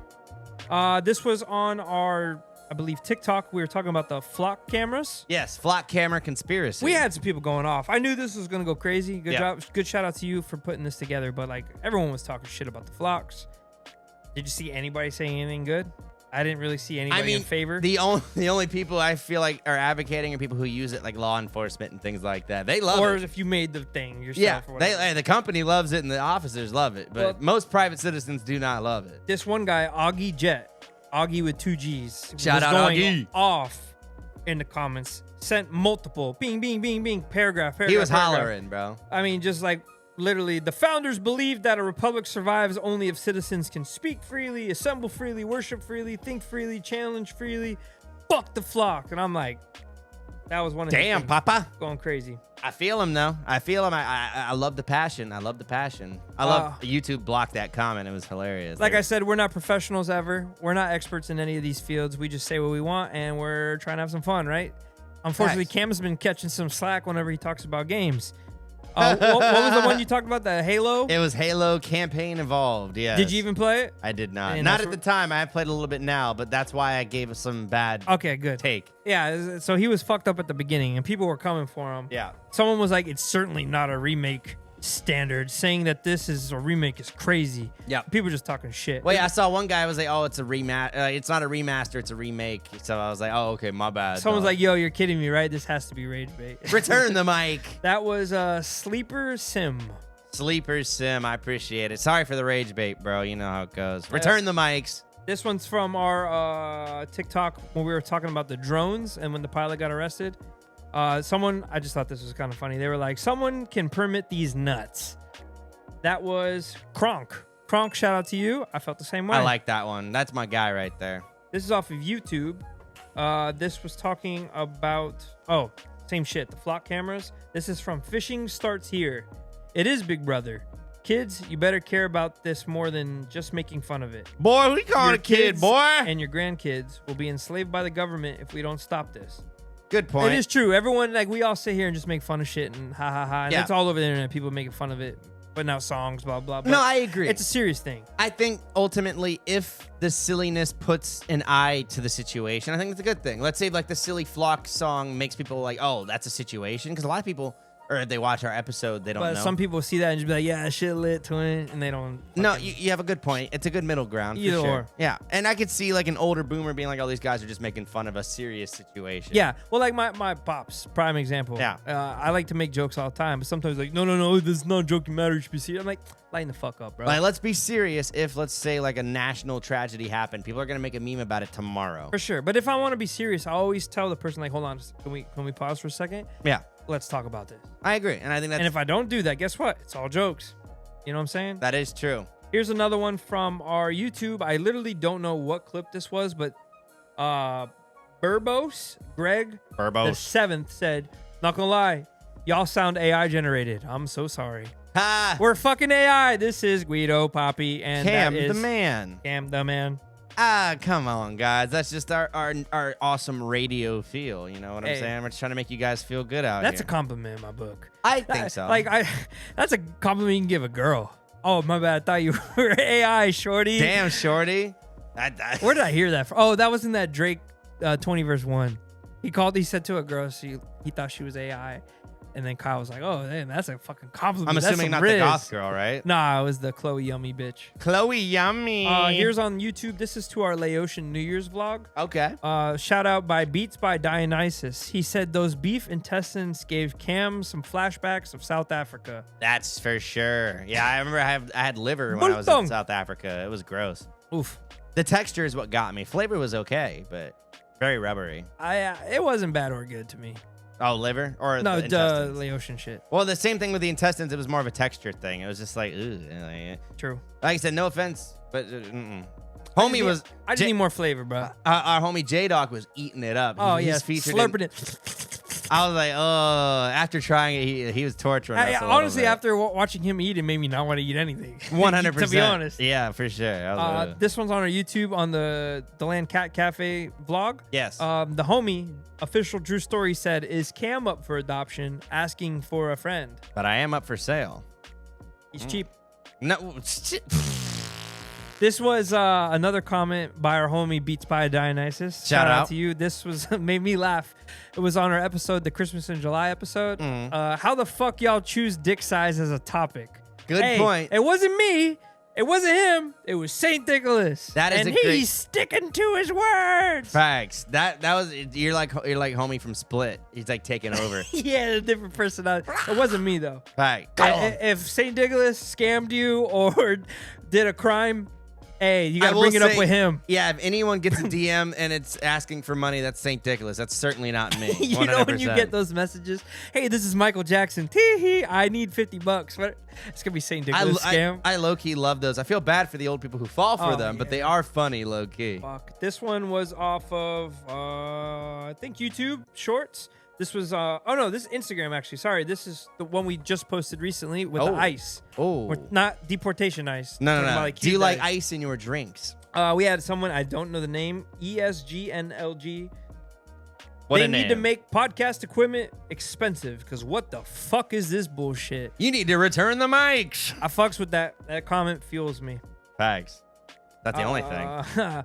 This one was also to our short for St. Nicholas. It said, this was myself. I commented on that bitch. Me and St. Nicholas turning up this winter. You were St. Nicholas commented that. Me. You did. Okay. I said we about to tear up this town looking for poon. That's a promise. I would say I'd love to see a vlog of you and St. Nicholas getting going out. That'd be pretty hot. Yeah. We'll run it. You guys should do a poontang like we'll tally. do we'll wear meta glasses and go out and try to riz hoes. Facts. Whoever I don't know who's gonna let you guys in anymore. Shit. That'd be fucking dope. I don't know who's gonna let you in anymore now. You're gonna have to go to like a fucking dusty ass bar. They're gonna let you in with the meta glasses, bro. Hey, you never know what the I fuck heard they be down. hating, bro. Return them goddamn mics, children. Return them. But that's it for Return the Mics. Cam wants to start this new segment of his where I read the comments of more of like the negative shit. We banter it, and then Cam wants to do more of like the kudos and the positive side of shit. So you got any for us? Yes, I have a few. I'm gonna call it for now. Bless the mics. Okay, all right. I might get like a fucking preachy little fucking like a choir background sound effect for it. Oh, like Halo, that'd be cool. But yeah, so this will be the segment for positive comments, good comments, and if you maybe want to comment in red, this is where we will probably put it. Or if you have a question for the boys, this will be a questions would be better there. That'd be probably a good play if you run into like a little discussion. Yeah, 100%. So this first one is from a recent short we did about a tip. So about doing tips. Tipping. Yes, about not the tip. And being cheap. Yes. Yes, let's just say I'm a little cheap. You hit that 000 on that keypad, ladies and gentlemen. I got you with the giant tip. No worries. 000. Have a great day. 100%. I could have put $100 in there. You know what I'm saying? Because they're like, I appreciate that. And then you dap them. And then clap. Sometimes they bless you up. Sometimes they're like, oh, extra donut. You know what I'm saying? Extra coffee. You know what I'm saying? But don't you tip after? Well, it depends. It depends. Sometimes you pay before they hand you your food. Depending on the place. I agree. And that's where they're like, okay, I'll be right back. If you didn't tip. If you did tip, they give you extra donut. So that's up to you. But if you put the 000, it's a little more ambiguous. You know what I'm saying? What'd they say? So what this guy said, we got Freddy97, bunch of numbers. The cooks and the chefs should receive tips. They are the ones with the experience, knowledge, and skills. The servers only bring the food to the table. The kitchen prepares and seasons it to make the dining experience magnificent. Okay. I see what he's saying. I get it. But I do. You're making the food. You don't have the contact with the customer. You don't know what the fuck's going on at the table either. You have a good point. If you're pulling up for me and my boys. Yeah. And we're all wasted, 10 out of 10, and you got to deal with our dumbasses, I think they deserve the tip over the cooks. I'm just saying. There's some cooks out there that like I would never, as a business owner, I would not let them anywhere near my customers. Watch the movie Waiting. and you'll exactly understand what the fuck we're talking about. That's the one where they're like scratching their balls and touching the food and shit. And now I can see where it's like, okay, like maybe there's some way we can get them. But again, that's why I think cooks get paid more. Fuck off. Right? I don't know. If the cooks aren't getting paid more, then yes, that's something you can argue. But I feel like cooks should be paid more, and then the waiters get the tips. You know what I'm saying? That's the way of the world. But, you know, Freddie, I kind of get what you're saying. I think in a perfect world, that'd be great. But I think those servers aren't finna split that with the cooks. Fuck that shit. We have one on another short that said my CST hat was fire. So I appreciate that. And shout out to Certified Slab Trappers. If you want to get yourself a really cool hat, I wear them all the time during the show. And we'll keep you posted if we're going to be doing any vlogs with them soon. I'm hoping there's going to be a cool fishing trip coming up soon. I'm really, really excited about it. Another commenter, SCB424, on our Glorilla reaction for Reese's Puffs. Yeah, Glow. Yeah, Glow. They really, really loved it. That's about all I wanted to say. They just really loved it. A positive affirmation. I like. One that was kind of in the middle, Christina Peak said, I guess. That's an interesting comment. I guess. I mean, that's how I felt. I mean, to be honest, like after getting used to it, it's more of an I guess thing. But Cam the man, it gets simple pleasure out of simple things. Now, very simple. Another commenter, Way28527, on our AC short, if you want to see about air conditioning. The European heat wave short. Yo, I live in Arizona, twin. USA 112 today. No humidity, LOL. What is humidity? I'm in an oven. He's baking. I will say, damn, that's crazy. I have heard the debate of people saying like, okay, the dry heat is better, but like once you're at 112, it's different. Listen. I don't know about 112. Never experienced that, but like 105, Arizona heat, dry desert heat, versus 100 degrees here in Florida with the humidity. They're about the same in my opinion, but you'll sweat more here and you'll be very tired. Well, yeah, over there, it's going to crack your lips. You're going to feel like burnt by the sun, but you're not going to be like, oh, I'm sweating my dick and balls off. And I think that's a good point too. Cause like, bro, you feel like you jumped into a river out here sometimes. No, you just feel like you worked the whole day as work already. Yeah. Over there, it's just like you're dry. You're like hot, like you've been locked in your fucking car kind of heat. But it is a good point, too, to where, like, if, let's say you have very dry skin or something, that may be more torturous for you. Yeah. Because it's like, at least with Florida, like, that's moisture. Tons of moisture in the air. You ain't got to worry about one thing, and that's a lot of moisture, guys. But that is all of my comments for Bless the Mics. Now, again, we really encourage you to leave comments, negative, positive, whatever it is. Banter us in the comments, because that's what fuels us, both our rage and our happiness. Yep. You know what I mean? And it inspires me. Gives me motivation. It does. Because, again, we wouldn't be anything without you guys. We're on the road to 500. For each and every one of you that's been there and who's continuing with us, we appreciate you. Welcome and welcome back, as we like to say. Guido Papi, I think we should get these kids out of here. What do you say, Let's go. Let's go, guys. Again, make sure you like, comment, subscribe. Yes. We're talking YouTube, we're talking Spotify, we're talking Rumble, all that good stuff. Instagram, TikTok. We're on X now, too. I'm starting to get stuff on X. Make sure you check us out. Not a huge fan of it, but I'm getting to it. Make sure you check us out. Comment us. Return those mics. Return the mics. Guido Papi. Episode 21 in the books. You know the vibes. 21. Check out the link down below for the song. Me and Drew Story, baby. 21. Hey.